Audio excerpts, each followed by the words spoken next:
السلام علیکم۔ کیا اس کے ناول پہ آپ سب کو ویلکم۔ ایک خوبصورت ناول پیش کر رہے ہیں جس کا نام ہے کھلتی کلیاں مہکتے سویرے۔ ناول کی رائٹر ہیں اقرا صغیر احمد۔ چلیے چلتے ہیں ناول کی جانب۔ عید آئی ہے مسرت کی پیامی بن کر، وہ مسرت جو تیری دید سے وابستہ ہے۔ کیوں نہ ہو عید کی آمد سے مسرت دل کو، جب تیری دید سے وابستہ ہے۔ دور غروب ہوتے سورج کی زرد زرد روشنی موسم سرما کی اس گلابی شام میں عجیب سی اداسی پھیلا رہی تھی۔ ماحول پر خاموشی چھائی ہوئی تھی۔ دھیرے دھیرے چلتی ہوا اپنے اندر بھرپور خنکی لیے ہوئے تھی۔ درمیانی سیڑھی پر وہ سر جھکائے اپنی سوچوں اور خیالوں میں گم تھی۔ نومبر کا مہینہ اس کے لیے اداسی اور وحشتوں کی سوغات لے کر آتا تھا۔ اس مہینے میں آج سے 22 سال قبل جب اس نے دنیا میں آ کر آنکھیں کھولی تھیں، اس وقت اس کی ماں کی اس طرح آنکھیں بند ہو گئی تھیں ہمیشہ کے لیے۔ اس کی آمد کا پہلا دن اس کی ماں کی زندگی کا آخری دن ثابت ہوا۔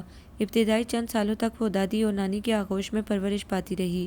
جب چھوٹی امی چھوٹے چچا کی ڈیتھ کے بعد کوئٹہ سے کراچی تباشیر کے ساتھ ہمیشہ کے لیے آ گئیں تو انہوں نے اسے بڑی چاہ سے اپنی ممتا کے دامن میں سمیٹ لیا تھا۔ ان کی محبت میں اتنی سچائی اور خلوص تھا کہ نانی جان جو بہوؤں کے ناروا سلوک کے باوجود مرحومہ بیٹی کی محبت میں اسے کچھ ہفتے اپنے پاس رکھتی تھی، ان کی محبت سے مطمئن ہو کر اسے ان کے سپرد کر دیا تھا۔ کبھی کبھی وہ ان سے ملنے چلی جایا کرتی تھی۔ نانی جان کبھی مظلوم بہو تھی اور آج بے زباں ساس تھی۔ ایسے معصوم و بے خبر لوگ کبھی بھی حکمرانی نہیں کر سکتے۔ خاموشی سے دوسروں کی خدمت و غلامی کو شعار بنانے والے لوگوں کو کبھی ان کا حق نہیں ملتا۔ پہلے انہوں نے سسرالیوں کی خدمت کی، اب بہوؤں اور بیٹوں کی کر رہی تھی۔ اس کے باوجود انہیں اتنا اختیار حاصل نہ تھا کہ وہ اس کو اپنے پاس رکھ سکیں۔ اس کا چند دنوں کا آنا ہی تینوں ممانیوں کے چہروں کے زاویے بگاڑ دیا کرتا تھا۔ دنیا میں آتے ہی منحوس ماں کو کھا گئی، اب ہمارے بچوں کا حق کھانے آتی ہے۔ بڑی ممانی جن کا تعلق امیر کبیر گھرانے سے تھا، انہیں ہر لمحہ اپنے بچوں کے حق کی فکر ستائے رکھتی۔ منجلی اور چھوٹی ممانی تو اسے ایک نگاہ دیکھنا پسند نہ کرتی تھی۔ نانی کے مقابلے میں دادی جان بہت باروب اور مضبوط شخصیت کی مالک تھیں۔ دادا جان کے انتقال کے بعد بھی ان کی حکمرانی اور روب میں سرم و فرق نہیں آیا تھا۔ وہ بہوؤں، بیٹیوں اور دامادوں کو ان کے مقام پر لے کر چلنے کے عادی تھیں۔ یہ ان کی دانش مندی اور بہترین انتظامی امور کا نتیجہ تھا کہ آج تک ان کی مانی جاتی تھی۔ اس دور میں بھی ان کا خاندان یگانگت و محبت کی بہترین مثال تھا۔ چھوٹی امی نے اسے سگی ماں سے بڑھ کر محبت دی تھی۔ اپنے اکلوتے بیٹے تباشیر سے زیادہ اسے چاہا تھا۔ اس کی وجہ یہ تھی کہ وہ بہت ڈری سہمی خاموش رہنے والی لڑکی ہر بات بلا چوں چرا مان لیتی تھی۔ ضد اور غصہ اسے چھو کر نہیں گزرا تھا، جبکہ تباشیر تو ایک طوفان بلا خیز تھا۔ غصہ، ضد، ہر درمی اور خود سری اس کی رگوں میں بہتی تھی۔ اس کی شرارتیں بھی بڑی خوفناک ہوا کرتی تھیں۔ وہ بے حد موڈی تھا۔ سخاوت پر آتا تو حاتم تائی کی روح کو شرمندہ کر ڈالتا، جب جہالت اس پر سوار ہوتی تو اچھے اچھوں کے سکھ چین تباہ و برباد ہو جاتے تھے۔ کسی سے ڈرنا، روب میں آنا تو اس نے سیکھا ہی نہیں تھا۔ دادی جان کی طرح اسے بھی حکمرانی کا شوق تھا۔ بچپن سے چھوٹے بڑے بچوں پر روب جمایا کرتا تھا، مگر اس کی عنایتوں کرم نوازیوں سے بھی وہ لوگ پورا حصہ وصول کرتے تھے۔ وہ ان کا بہترین دوست، ہمدرد و پرخلوص ساتھی تھا۔ اگر دشمنی تھی تو صرف اسی سے تھی۔ بچپن سے آج تک وہ اسے نظر انداز کرتا آیا تھا۔ اس کی محبتوں پر اس نے ڈاکہ ڈالا تھا۔ اس کی ماں کو اس سے چھین لیا تھا۔ غاصب تھی وہ، ایک دیوار تھی جو ان ماں بیٹے کے درمیان آ گئی تھی۔ اس کا خیال تھا امی ساری محبت اس پر لٹا دیتی ہیں، بچی کچی اس کے حصے میں آتی ہے۔ محبت میں شراکت اسے کبھی برداشت نہیں تھی۔ اس طرح وہ ہمیشہ اس کے غیظ و غضب کا شکار رہی۔ جب معصوم تھی تب وہ اس کی پرچھائی سے بھی چھپ جایا کرتی تھی، مگر شعور کی سرحدوں میں قدم رکھتے ہی اس کے ڈر اور خوف نے بہادری اور مقابلے کی راہ دیکھ لی۔ دونوں ہمیشہ ایک دوسرے کے مخالف سمت چلتے رہے۔ خولا، اے خولا کہاں گم ہو بھئی؟ مغرب کی نماز کا وقت نکلا جا رہا ہے اور تم یہاں مراقبے میں بیٹھی ہو، چلو جلدی اٹھو نماز پڑھو۔ طیبہ جو ابھی نماز پڑھ کر اسی کی تلاش میں آئی تھی، چھت کی سیڑھیوں پر نیم اندھیرے میں اسے بیٹھا دیکھ کر ہاتھ پکڑ کر بولی، تنگ مت کرو پلیز، جاؤ، مجھے یہاں بیٹھنا اچھا لگ رہا ہے۔ وہ اس سے ہاتھ چھڑا کر بیزاری سے گویا ہوئی، پاگل ہو گئی ہو کیا؟ یہاں اندھیرا ہو رہا ہے اور پھر نماز کا وقت نکلا جا رہا ہے۔ تم نے پڑھ لی نا؟ بس بہت ہے، جب میرا دل چاہے گا پڑھ لوں گی۔ اے محترمہ، مذہب کا تعلق دل سے نہیں فرض سے ہوتا ہے، ایمان سے ہوتا ہے۔ نماز کوئی اخبار یا رسالہ نہیں ہے کہ جب دل چاہا پڑھا اور جب دل چاہا چھوڑ دیا۔ یہ وہ تعلق ہے جو سانس کے ساتھ ہی ٹوٹ سکتا ہے۔ چلو شاباش اٹھو۔ طیبہ نے آگے بڑھ کر اس کے دونوں ہاتھ پکڑ کر اٹھاتے ہوئے نرمی سے سمجھایا، قسم سے پہلی بار دیکھ رہا ہوں اپنے نام کی طرح کام کرنے والی لڑکی کو۔ تبارک نیچے والے زینے سے ہنس کر گویا ہوا، کیا مطلب؟ طیبہ کے معنی ہیں گناہوں سے توبہ کرنے والی۔ اور تم تو دوسروں کو بھی گناہوں سے توبہ کروانے پر تلی ہوئی ہو۔ وہ خولا کی طرف شرارتی نگاہوں سے دیکھ کر بولا، اس کا کریڈٹ دادی جان کو جاتا ہے، جنہوں نے ہماری عادت ڈالی ہے کہ ہم دوسرے کی نمازوں اور تلاوت کا خیال رکھیں۔ اس طرح کوئی کوتاہی کرنا بھی چاہے تو نہیں کر سکتا۔ طیبہ نے اسے نماز پڑھوا کر ہی چھوڑا تھا۔ سوری اللہ میاں جی، معاف کر دینا مجھے۔ بعض اوقات شیطان بہکا دیتا ہے۔ نماز ادا کر کے اٹھی تو اپنے بے خیالی میں کہے گئے جملوں پر خود ہی پشیمانی سے گویا ہوئی تھی۔ مجھے لگتا ہے خبیث مر گیا آج، جو ابھی تک نہیں آیا۔ نویرا جو فجر کے بعد سے اب تک گیٹ کے درجنوں چکر لگا چکی تھی، جلی بنی سی جھٹکے سے کرسی پر بیٹھ کر بولی، یہ کس کو کوسا جا رہا ہے صبح ہی صبح؟ خولا اور طیبہ ساتھ آئی تھی۔ بیچارے ہاکر کی شامت آئی ہے۔ ٹیبل پر ناشتے کے برتن سیٹ کرتے ہوئے نمرا نے اطلاع دی، جبکہ ہادیہ کھلکھلا کر ہنس پڑی تھی۔ تم اپنے یہ چڑیلوں جیسے دانت اندر کر لو، ورنہ قتل ہو جاؤ گی میرے ہاتھوں۔ ہادیہ کی ہنسی نے اس کی اشتعال انگیزی میں اضافہ کر دیا تھا۔ کیا کر دیا ہاکر نے؟ کیوں اتنا غصہ کر رہی ہو؟ طیبہ اس کے قریب بیٹھ کر بولی، اس کے من پسند ناول کی آخری کشتانی ہے اسما، اسے پڑھنے کے لیے ہی اس قدر بے چین ہے۔ ہادیہ نے مسکراتے ہوئے کہا، کل میں نے ہاکر سے پوچھا تھا ڈائجسٹ کب آئے گا، اس نے کہا آ جائے گا، اور صبح اخبار کے ساتھ وہ بھی ڈال جاؤں گا۔ کل سے ایک ایک لمحہ گن گن کر گزارا ہے۔ نماز پڑھ کر باہر سین میں گئی تو اخبار تھے مگر ڈائجسٹ نہیں تھا۔ تو ہاکر کو کیوں کوس رہی ہو؟ جب اخبار تھے تو ڈائجسٹ بھی وہیں ہوگا۔ نہیں ہے، میں نے کئی بار پورا صحن دیکھ لیا ہے، پچھلے ماہ بھی ایسا ہی ہوا تھا۔ وہ 8 بجے دوبارہ آ کر ڈائجسٹ دے کر گیا تھا، مگر اب 9 بج چکے ہیں، نہ اس کا پتہ ہے اور نہ ڈائجسٹ کا۔ میرا دل چاہ رہا ہے اٹھ کر کہیں سے ڈائجسٹ لے آؤں۔ اس کی بےتابی و شوق جنوں حد سے سوا تھا۔ اتنی دیوانگی و بےتابی اچھی نہیں ہوتی، وہ بھی ایک کہانی کے لیے۔ ہادیہ نے سرزنش کی، درست کہہ رہی ہے نمرا، اتنی گہرائی سے مطالعہ نہ کیا کرو۔ تمہاری ہر ماہ یہی کیفیت ہوتی ہے، کیوں اتنا انوالو کر لیتی ہو خود کو اسٹوری میں؟ سب اسٹوریز ایسی نہیں ہوتی آپی، کوئی اسٹوری میں ہمیں اپنا آپ چھلکتا محسوس ہوتا ہے، اس کے کرداروں میں ہم خود بخود شامل ہو جاتے ہیں، پھر اس حد تک ان کرداروں سے انسیت ہو جاتی ہے کہ ہم ان کے بغیر ادھورے محسوس ہوتے ہیں۔ اللہ رے اتنی احساسیت، نہ معلوم تمہارا کیا بنے گا۔ ہادیہ تمہاری کمر پر چپکی لی، خولا نے اچانک خوفزدہ لہجے میں کہا تو ہادیہ نے دلدوز چیخ مارتے ہوئے سویٹر کی زپ کھول کر سویٹر اتار کر دور پھینکا۔ سویٹر اتارتے ہی دب سے دیدہ زپ ٹائل والا ڈائجسٹ فرش پر گرا تھا۔ ان چاروں کی نگاہیں ڈائجسٹ پر تھی، جبکہ ہادیہ تیزی سے اپنا لباس جھاڑ رہی تھی۔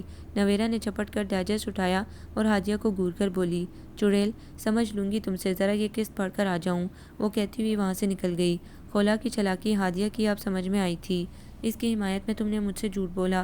وہ خولا پر بگڑی، تم بھی تو اسے اتنی دیر سے تنگ کر رہی تھی، تمہیں محسوس کیسے ہوا کہ اس نے ڈائجسٹ چھپایا ہوا ہے؟ نمرا ہنس کر بولی، اس کی پراسرار ہنسی اور بار بار سویٹر درست کرنے سے مجھے شک ہوا تھا۔ ایسے مذاق اچھے نہیں لگتے۔ نمرا نے اسے سرزنش کی، اچھا، پرسوں جو اس نے مجھے دادی سے ڈانٹ پڑوائی تھی جھوٹ بول کر، دادی سے ڈانٹ آج سب کھائیں گے، جو مزید 5 منٹ لیٹ ہوئے ناشتہ لگانے میں۔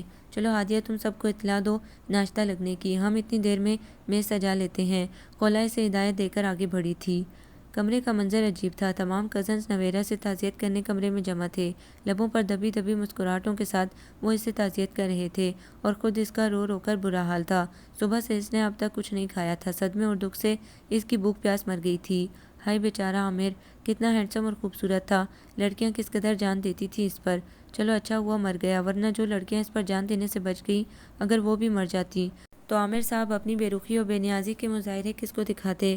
ہادیہ نے اس کے دکھ کو کم کرنے کی کوشش اپنے انداز میں کی، پلیز تم لوگ چلے جاؤ یہاں سے، مجھے تنہا چھوڑ دو۔ وہ چیخ کر بولی، کیا ہوا؟ خولا جو چھوٹی امی کے ساتھ مارکیٹ گئی ہوئی تھی، کمرے میں آتے ہی پریشانی سے استفسار کرنے لگی۔ عامر مر گیا، طیبہ گلگیر لہجے میں بولی۔ کون عامر؟ نویرا کے پسندیدہ ناول کا ہیرو، عامر نام تھا اس کا۔ انہیں ہنسی ضبط کرنا دشوار تھا۔ اوہ، یہ نویرا اس کے لیے رو رہی ہے۔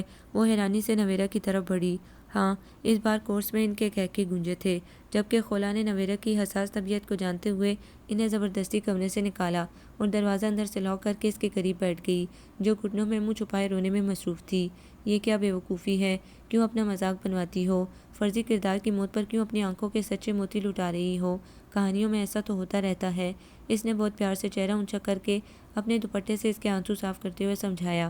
3 سال سے اس ناول کو پڑھ رہی تھی، اتنے عرصے میں کرداروں سے محبت ہو ہی جاتی ہے۔ اچھا چھوڑو، چلو آؤ ہاتھ منہ دھو، میں چائے کے ساتھ کچھ لاتی ہوں۔ وہ اسے باتھ روم کی طرف دھکیل کر کمرے سے نکل گئی۔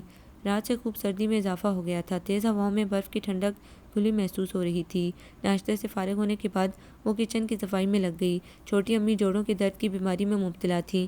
سردیوں میں یہ بیماری اتنی شدید ہو جاتی کہ وہ چلنے پھرنے سے معذور سی ہو جاتی تھیں۔ ایسے میں کام کا تمام بوجھ اس پر آ جاتا تھا جو وہ خوش اسلوبی سے نبھایا کرتی تھی۔ ویسے تو سب مل جل کر رہتے، ایک دوسرے کا خیال رکھتے تھے، مگر چھوٹی امی کے ذاتی کام کسی اور سے کروانا اسے بالکل پسند نہ تھا۔ پچھلے 2 ماہ سے نانی سے ملنے نہ جا سکی تھی۔ آج کل ان کی یاد بڑی شدت سے آ رہی تھی۔ اس گھر میں اسے بہت پیار ملا تھا، مگر شاید ہر رشتے کی محبت کا لمس جدا ہوتا ہے۔ چھوٹی امی نے اسے ماں سے بڑھ کر پیار دیا تھا تو دادی کی چاہت کی کوئی حد ہی نہیں تھی، مگر پھر بھی نانی جان کے سینے سے لگ کر اس کے اندر ایک اطمینان و سکون کا احساس جاگ اٹھتا تھا۔ ان کے وجود سے ایک ایسی مہک اٹھتی تھی جو اس کی وحشتوں کو سکون دیتی تھی، بے کل اور بے چین قلب کو چند لمحوں کے لیے شانت کر دیا کرتی تھی، اور یہ لمحے اسے اپنی زندگی کا حاصل لگتے تھے۔ چھوٹی امی کی بے ریا محبت ہی تھی جو وہ اس کے چہرے کے رنگوں سے اس کی خواہشوں اور احساسات کو جانچ لیا کرتی تھی۔ انہوں نے کہا بھی تھا کہ وہ نانی سے مل کر آ جائے، بہت دن ہو گئے ہیں اسے ان سے ملے ہوئے، مگر ہر بار وہ ان کی وجہ سے مسکرا کر ٹال گئی تھی۔ خولا، آج خالہ نانی جان کے ہاں چلی جاؤ، کافی ہفتے ہو گئے ہیں، وہ بھی انتظار کر رہی ہوں گی۔ میری طبیعت اب پہلے سے بہتر ہے۔ پھر بچیاں چکر لگاتی رہتی ہیں، دونوں بھابیاں بھی کام سے فارغ ہو کر آ جائیں گی۔ وہ ان کی چوٹی باندھ کر اٹھی تو انہوں نے بڑی شفقت سے کہا، چلی جاؤں گی مگر کچھ دن بعد، آپ کی طبیعت ذرا اور بہتر ہو جائے۔ اس نے ان کے نزدیک بیٹھ کر کہا تو فرط مسرت سے انہوں نے اس کا سر اپنی سینے سے لگا لیا۔ میں بہتر ہوں میری جان، میری فکر مت کرو۔ میں جانتی ہوں تمہارا بھی دل چاہ رہا ہے وہاں جانے کو، مگر میری وجہ سے برداشت کر رہی ہو۔ جاؤ، تیار ہو جاؤ۔ امی جان، آپ کو کبھی غیروں کے ناز نخرے اٹھانے سے فرصت ملے تو ایک آدھ نظر عنایت اس بدنصیب پر بھی ڈال لیا کیجیے۔ تباشیر ٹاول سے بال رگڑتا ہوا آیا تو وہاں کا منظر دیکھ کر منہ بنا کر بولا۔ ایسے مناظر اسے ایک آنکھ نہیں بھاتے تھے جس میں اس کی ماں اس سے زیادہ اس بدتمیز لڑکی پر چاہت لٹاتی نظر آتی۔ بچپن سے باشعور ہونے تک اسے یہی شکایت رہی تھی کہ امی اس سے زیادہ اس لڑکی کو محبت دیتی ہے۔ ماشاءاللہ، اونٹ جیسا قد ہو گیا ہے مگر بچپنا نہیں گیا تمہارا۔ ناشتہ کر لو۔ آفس جاتے ہوئے خولا کو نانی کے ہاں ڈراپ کرتے ہوئے جانا۔ وہ مسکرا کر بولی، سوری امی، آج مجھے جلدی آفس جانا ہے۔ اور کوئی بات نہیں، فیضان کو فون کر دوں گی، وہ آ کر لے جائے گا مجھے۔ وہ کون سا اس کے ساتھ جانے کو مری جا رہی تھی، تیزی سے اس کی بات قطع کر کے بولی، وہ تو ہے ہی خدمتگار۔ وہ بڑبڑایا۔ خولا سنی انسنی کرتی ہوئی کچن میں اس کے لیے ناشتہ لینے چلی گئی کہ لمحے بھر کی بھی دیر ہوئی تو باتیں بنائے گا۔ اس گھر میں کوئی کام پورا تو ہوتا ہی نہیں ہے۔ وہ ناشتہ لے کر آئی تو اس کی غصے بھری آواز اس کی سماعت سے ٹکرائی اور فوراً اسے یاد آیا کہ پریس کرتے وقت اس کے کالر کا بٹن نکل گیا تھا اور اسی وقت بٹن لگانے کے لیے وہ سوئی دھاگے بھی لے آئی تھی، مگر امی کی آواز دینے پر وہ گئی تو بعد میں یاد نہ آیا۔ کیا ہوا بیٹے، کیوں غصہ کر رہے ہو؟ کالر کا بٹن غائب ہے، اس میں اتنا غصہ ہونے کی کیا بات ہے، لاؤ میں لگاؤں۔ اپنی لاڈلی کو کچھ مت کہیے گا جس سے کوئی کام ڈھنگ سے نہیں ہوتا۔ میں نے کتنی مرتبہ کہا ہے میری ہر چیز پہلے سے تیار رکھا کرو، اور یہ بٹن وغیرہ تو پہلے دیکھنے چاہیے۔ میں تنخواہ دار آدمی ہوں، ایک سوٹ کو کئی بار پہننا ہوتا ہے، کوئی لینڈ لارڈ نہیں ہوں جو ایک دفعہ کے بعد دوبارہ سوٹ استعمال نہیں کروں گا۔ وہ حسب عادت شروع ہو گیا۔ خاموش رہو، اس قدر کام کرتی ہے بچی، اگر کچھ رہ جائے تو کوئی حیرت کی بات نہیں ہے، تمہیں تو عادت پڑ گئی ہے ذرا ذرا سی بات پر اس غریب کے فسیتے کرنے کی۔ انہوں نے عدل پسند طبیعت کے باعث انصاف کی بات کی۔ خولا نے خاموشی سے سوئی دھاگا اور بٹن اٹھایا اور اس کے قریب آ گئی۔ لائیں شرٹ دیں، ایسے ہی لگا دو، اب میں تمہارے لیے شرٹ اتارتا رہوں۔ اس نے قریب آ کر خاموشی سے بٹن لگانا شروع کیا۔ بٹن کالر کا تھا، قد اس کا گھر میں تمام لڑکیوں سے اونچا تھا، مگر اس کے مقابل کالر میں بٹن لگانے کے لیے اسے ایڑیوں کے بل کھڑا ہونا پڑا تھا۔ وہ ایسے اکڑا کھڑا تھا گویا اس کی 7 پشتوں پر احسان عظیم کر رہا ہو، البتہ گاہے بگاہے نگاہیں اس کے کچھ نروس چہرے پر بھی ڈال لیتا تھا۔ پہلی دفعہ وہ اس کے اس قدر قریب کھڑی تھی، عجیب بوکھلائی، گھبرائی، جنجلائی سی۔ اس کی سانسوں کی گرماہٹ وہ اپنے چہرے پر محسوس کر رہا تھا۔ یکدم ہی اس نے ناک پر ہاتھ رکھ لیے تھے جب اس نے حسب عادت دانتوں سے دھاگا توڑا تھا۔ اف، تم دانت برش نہیں کرتی، توبہ کس قدر بو آ رہی ہے۔ اس نے شکریہ کے طور پر تصدیق آمیز طنز مارا تھا۔ بو میرے دانتوں سے نہیں، آپ کے کڑوے مزاج سے آ رہی ہے، سمجھے؟ وہ بھی اسی انداز میں بولی۔ چھوڑو بیٹی، کیوں خون جلاتی ہو، اس کی تو عادت ہے فضول بکواس کی۔ تم جلدی سے فیضان کو فون کر کے تیار ہو جاؤ، جب تک وہ آئے گا تمہاری تیاری ہو جائے گی۔ امی نے ہمیشہ کی طرح امن کا جھنڈا لہرایا تھا۔ امی خاموشی ہوئی تھی کہ فیضان سلام کرتا ہوا اندر داخل ہوا۔ اسے دیکھتے ہی تباشیر آہستگی سے بڑبڑایا، نام لیا اور شیطان حاضر۔ اس نے جھک کر چائے بناتی خولا کو بطور خاص جتایا۔ آؤ آؤ بیٹا، ماشاءاللہ عمر دراز ہے تمہاری، ابھی میں تمہارا ہی ذکر کر رہی تھی۔ امی نے سلام کے جواب میں اس کے سر پر ہاتھ پھیرتے ہوئے خوش دلی سے کہا، جی آنٹی، جو دل سے پکارتے ہیں تو دل کو خبر ہو ہی جاتی ہے۔ وہ کنکتیوں سے خولا کی جانب دیکھتا ہوا تباشیر سے ہاتھ ملانے لگا۔ تباشیر نے اسے ناشتے کی آفر کی تھی، لیکن ناشتہ وہ کر کے آیا تھا، اس لیے صرف چائے پی تھی اس نے۔ دادی جان بہت یاد کر رہی ہیں خولا کو، انہوں نے اسے لینے کے لیے بھیجا ہے۔ ہاں لے جاؤ بیٹی، جلدی تیار ہو کر آ جاؤ۔ خولا وہاں سے کمرے میں چلی آئی تو پیچھے پیچھے تباشیر بھی چلا آیا۔ جلدی واپس آ جانا، کہیں رک جاؤ جا کر، امی کی طبیعت ٹھیک نہیں ہے۔ مشورے کا شکریہ، مجھے احساس ہے کہ امی کی طبیعت ٹھیک نہیں ہے۔ اس سے بات کرتے وقت اس کا لہجہ ایسا ہوتا تھا جیسے کوئی شہنشاہ اپنی ادنیٰ کنیز کو بڑی حقارت سے حکم دے رہا ہو۔ یہی بات اسے سلگا کر رکھ دیا کرتی تھی۔ واہ، تمہارے احساسات کے کیا کہنے۔ وہ مسکراتا ہوا باہر نکل گیا اور اس نے آگے بڑھ کر زوردار آواز میں دروازہ بند کر دیا۔ نانی جان بہت پرجوش انداز میں اس سے ملی، کافی دیر تک اسے سینے سے لگا کر بیٹھی رہیں، اپنی کمزور لرزتی انگلیاں دھیرے دھیرے اس کے بالوں میں پھیرتی رہیں، فردن فردن گھر کے لوگوں کا احوال پوچھنے لگی۔ بہت یاد آ رہی تھی تمہاری، مگر میں جانتی تھی ان دنوں آصفہ کی تکلیف میں اضافہ ہو جاتا ہے، اس لیے تمہیں بلوایا نہیں، مگر رات سے طبیعت اس قدر گھبرا رہی تھی کہ میں نے فیضان سے کہہ کر تمہیں بلوا لیا۔ انہوں نے سون حلوہ اس کی جانب بڑھاتے ہوئے کہا۔ چھوٹی امی تو کئی بار اصرار کر چکی تھیں، مگر مجھے اچھا نہیں لگا انہیں تکلیف میں چھوڑ کر آنا۔ آج بھی وہ کہہ رہی تھی کہ فیضی پہنچ گیا۔ اس نے مزے سے حلوہ سون کھاتے ہوئے کہا۔ ہاں اللہ خوش رکھے اس کو، بہت خیال رکھتا ہے میرا، ورنہ گھر والوں کے لیے تو میرا ہونا نہ ہونا برابر ہے۔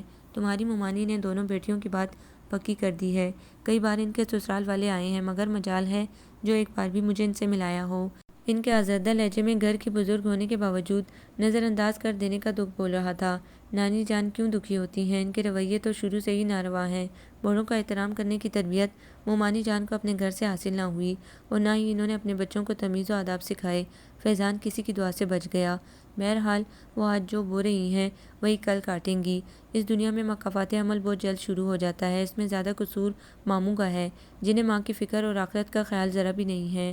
میں سوچتی ہوں کسی کو برا کیوں کہوں، اس وقت کا چلن ہی کچھ بے حسی و بے مروتی کا ہے۔ نانی جان، قصور وقت کا نہیں ہوتا، انسانوں کے احساسات کا ہوتا ہے۔ ہم کیوں وقت کو دوش دیتے ہیں؟ میں نے قدرت کے اصولوں کو بدلتے کبھی نہیں دیکھا۔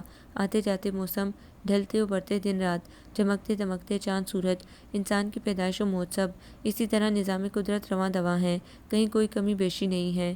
یہ تو انسان کے اپنے اغراض و مقاصد ہوتے ہیں، جن کے حصول کے لیے وہ کتے کی طرح دم ہلا کر پاؤں چاٹتے ہیں تو مطلب براری کے بعد طوطے کی طرح آنکھیں بدل لیتے ہیں۔ چھوڑو ان باتوں کو، میں بھی بیوقوف ہوں، کیا باتیں لے کر بیٹھ گئی۔ اسے افسردہ دیکھ کر انہیں احساس ہوا کہ وہ اتنے عرصے بعد آئی ہے تو کوئی اچھی بات کرنا چاہیے۔ میں نے محسوس کیا ہے جو کمزور بہو ہوتی ہے وہ کبھی مضبوط ساس نہیں بن سکتی۔ آپ اپنا منصب سنبھال کر ان بہوؤں کو ان کے اوقات پر رکھتی تو آج آپ اپنوں کے ہوتے ہوئے اس تنہائی و بے قدری کا شکار نہیں ہوتی۔ اسے ان کا ابتر کمرہ دیکھ کر غصہ آ رہا تھا۔ ڈھیروں ملازمین کی موجودگی میں ان کا کمرہ گرد آلود ہو رہا تھا۔ سنگل بیڈ پر بچھی چادر اور تکیے پر چوڑا غلاف میلا تھا، نیچے کارپیٹ پر دھول دائرے بنا چکی تھی۔ ملازم بھی مالکوں کے مزاج دیکھ کر کام کرتے ہیں۔ گھر والوں کی عدم دلچسپی اور لاپرواہی نے ان کے حوصلوں کو بھی ہوا دی تھی۔ جا کر مومانی کو سلام کراؤ، ورنہ ناراض ہوں گی کہ ملنے بھی نہیں آئی۔ انہیں خیال آیا ان کی ناراضگی کی آپ پرواہ کرتی رہیں، مجھے نہیں ہے۔ انہیں کبھی توفیق نہیں ہوتی کہ فون کر کے خیریت معلوم کر لیں کہ اتنے عرصے سے آ کیوں نہیں رہی۔ جب برے لوگ اپنی برائی ترک نہیں کرتے تو ہم کیوں ان کی خاطر اپنی اچھائی چھوڑیں۔ انہوں نے ملائمت سے اسے سمجھایا تو ان کے خیال سے وہ اندر مومانی اور ان کی دونوں بیٹیوں سے ملنے چلی گئی، مگر ملازمہ سے معلوم ہوا کہ وہ تینوں ماں بیٹیاں کہیں باہر گئی ہوئی ہیں اور ان کی واپسی کا کچھ معلوم نہیں۔ ملال کی گہری لہر اس کے اندر تک اتر گئی، یہ سوچ کر کہ انہوں نے نانی جان کو مطلع تک کرنا گوارا نہیں کیا تھا اور نانی کو یہ خوف تھا کہ کہیں بہو اور پوتیاں اس بات پر ناراض نہ ہو جائیں کہ نواسی نانی کے پاس پہلے پہنچ گئی، انہیں سلام تک نہ کیا۔ کیا ہوا؟ اسے الٹے قدموں واپس آتے دیکھ کر نانی نے استفسار کیا۔ وہ کہیں باہر گئی ہیں، اس نے وارڈروب سے دھلی ہوئی بیڈ شیٹ نکالتے ہوئے کہا۔ ہاں بھائی، اپنی مرضی کی مالک ہیں، یہی احسان کیا کم ہے کہ انہوں نے مجھے اپنے گھر میں بٹھا رکھا ہے، ورنہ دونوں چھوٹی بہوؤں سے تو یہ بھی توقع نہیں ہے، بیٹیوں کو تو میں یاد ہی نہیں۔ اس نے حیرت سے نانی کو دیکھا، جن کے لہجے میں طنز نہیں ممنونیت تھی۔ آپ کی اسی سادگی نے تو آپ کو یہ مقام دلایا ہے، ورنہ یہ گھر تو آپ کا ہے، اگر آپ یہاں رہتی ہیں تو کسی پر بوجھ نہیں ہے۔ ماموں کو اپنے بزنس سے فرصت ملے تو کسی کی خبر لیں، سال میں 10 مہینے ان کی فورن ٹورز میں گزرتے ہیں تو بقیہ 2 ماہ بزنس مسائل کو سلجھانے میں۔ بیڈ سے میلی چادر اتار کر وہ دھلی ہوئی چادر بچھاتے ہوئے بولی۔ تم آ کر کے ان دندوں میں لگ گئی ہو، ہٹو یہاں آ کر بیٹھو۔ آپ ظہر کی نماز پڑھ لیں، میں اتنے میں کمرے کی صفائی کر لوں گی، پھر کھانے سے فارغ ہو کر نماز ادا کر لوں گی، وہ تکیے پر غلاف چڑھاتے ہوئے بولی۔ رضوان کا فون آیا تھا، انہوں نے آہستگی سے دریافت کیا۔ اس نے نفی میں سر ہلا دیا۔ کمرے میں یکدم ہی گمبھیر خاموشی چھا گئی۔ مصروف ہوگا بیوی بچوں میں، پھر باہر رہنے والوں کو سخت محنت کرنی پڑتی ہے جب کہیں جا کر دو پیسے کماتے ہیں۔ اس خاموشی کو ان کی آواز نے توڑا۔ کروڑ پتی بیوی سے شادی انہوں نے دو پیسے نہیں کروڑوں کمانے کے لیے کی تھی۔ ان جیسے مردوں کو محنت کی عادت نہیں ہوتی۔ اس کے لہجے میں نفرت تھی۔ بری بات اس طرح نہیں کہتے، باپ ہے وہ تمہارا۔ پلیز نانی جان، میں ان کا نام سننا پسند نہیں کرتی۔ ان کے ہوتے ہوئے میں یتیموں کی طرح رہ رہی ہوں۔ بمشکل اس نے اپنے آنسو ضبط کیے تھے۔ نانی جان کے نماز سے فارغ ہونے تک وہ بھی کمرے کی صفائی سے فارغ ہو گئی تھی۔ چلو کچن میں چل کر دیکھتے ہیں کیا پکا ہے، نانی اس کا ہاتھ پکڑ کر اٹھتے ہوئے بولی۔ اسی دم فیضان کمرے میں داخل ہو کر بولا، خولا کی پسندیدہ تمام ڈشز میں ہوٹل سے لے آیا ہوں۔ خیرن ٹیبل پر لگا رہی ہیں، آپ لوگ چلیں، بہت سخت بھوک لگی ہے۔ کتنا دکھ ہوا ہے مجھے یہاں نانی جان کی حالت دیکھ کر۔ تم سمجھتے ہو ان کا معمولی سا خیال رکھ کر تم اپنی ذمہ داری سے عہدہ برا ہو گئے۔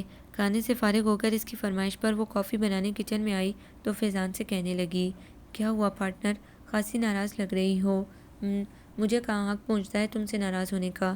میں تو اپنے سارے حقوق تم کو سونپنے کو راضی ہوں، مگر تم ہی شٹ اپ میں سنجیدہ ہوں۔ کتنا افسوس کی بات ہے، جس گھر میں ملازمین کی تعداد گھر کے افراد سے زیادہ ہو، وہاں ایک معمر خاتون کے کمرے میں گھر ڈیرا ڈال لے، چھوٹے سے کمرے میں بے ترتیبی ہو، گند پھیل جائے اور کسی کو پرواہ بھی نہ ہو۔ گھر سے باہر جاتے وقت کسی کو اجازت مانگنا تو درکنار، مطلع تک کر کے جانے کی توفیق نہیں ہوتی۔ کتنے دکھ اور بے حسی کا مقام ہے، کس طرح یہ لوگ نانی جان کے صبر اور شرافت کا ناجائز فائدہ اٹھاتے ہیں۔ بد نصیبی اور سیاہ بختی ہے ان لوگوں کی۔ میں شرمندہ ہوں کہ دادی حضور کی اس طرح کیئر نہ کر سکا جس طرح کرنا چاہیے تھی، مگر تم بے فکر رہو، میں آج ہی سے ایک ملازمہ مکمل طور پر ان کے پاس بھیج دوں گا۔ اب تو خوش ہونا، اس نے طمانینت سے مسکرا کر دریافت کیا۔ تم سچ مچ بہت اچھے ہو فیضی، تھینکس گاڈ، تم نے اقرار تو کیا۔ اس کی شرارت پر وہ بھی مسکرا دی تھی۔ نویرا آج چائنیز لے کر چل رہی ہو نا ڈنر کروانے؟ طیبہ نے سنجیدگی سے اسے پوچھا، جو تیسرے دن خود کو نارمل کر پائی تھی۔ کیوں؟ کس خوشی میں؟ خوشی میں کیوں، غمی میں کہو۔ بھائی یاد کرو، آج تمہارے پسندیدہ ناول کے ہیرو کا سوئم ہے، کیا اس کے لیے ایصال ثواب نہیں کرو گی اور آج اس کے سوئم کا کھانا نہیں کھلواؤ گی؟ وہ حیرانی سے آنکھیں پٹ پٹا کر بولا۔ بکواس نہیں کرو، وہ غصے سے کھول کر بولی۔ بکواس کی کیا بات ہے، پرسوں سے تم نے رو رو کر جو آنکھیں سجا لی ہیں۔ جوتے کھانے ہیں تو کہو، یہ ڈش تمہارے ہیرو عامر کی پسندیدہ تھی، میری نہیں۔ وہ ہنس کر کہہ اٹھی، تمہارا سو کب ختم ہوگا، گھر میں تھوک کے حساب سے کام پڑے ہیں اور تمہیں فکر ہی نہیں ہے کوئی۔ ہادیہ اسے فارغ دیکھ کر تب کر بولی، کر رہی ہوں کام، تمہیں ہر وقت میری فکر رہتی ہے کہ کہیں میں آرام تو نہیں کر رہی۔ وہ غصے سے کہتی ہوئی باہر نکل گئی۔ ہادیہ نے طیبہ کی پرواہ کیے بغیر کمرے کی صفائی شروع کر دی۔ اے جمعدارنی، کم از کم کام کرنے سے قبل آنکھیں تو کھول لیا کرو، تمہاری آنکھیں تو کھلی ہوئی ہیں نا؟ وہ اس کے آگے جھاڑو لہرا کر بولی۔ جب تمیز بڑھ رہی تھی تو نہ معلوم تم کہاں تھی۔ وہ بڑبڑاتا ہوا چلا گیا۔ صحن میں نرم نرم دھوپ اتر آئی تھی جو سرد موسم میں بہت بھلی لگ رہی تھی۔ وہ کچھ دیر ستونوں سے لپٹی سبز بیلوں میں کھلتے سرخ پھولوں کو دیکھتی رہی۔ آج پھر وہ اداسیوں کے گھیرے میں تھی، دل و دماغ پر قہر سی جم گئی تھی، اپنا وجود پھر بے مصرف لگ رہا تھا۔ بھلا کیا ہو جاتا اگر اس دنیا میں نہ آتی تو؟ روز یہاں سینکڑوں لوگ دنیا چھوڑ جاتے ہیں، ان کے جانے سے دنیا کے معاملات میں کوئی فرق نہیں پڑتا، پھر میرے نہ ہونے سے دنیا میں کوئی کمی تو نہ ہوتی؟ اس نے گھٹنوں میں چہرہ چھپاتے ہوئے یاسیت سے سوچا۔ کل رات رضوان کا فون آیا تھا، بڑی امی چھوٹی چچی سے مخاطب تھیں۔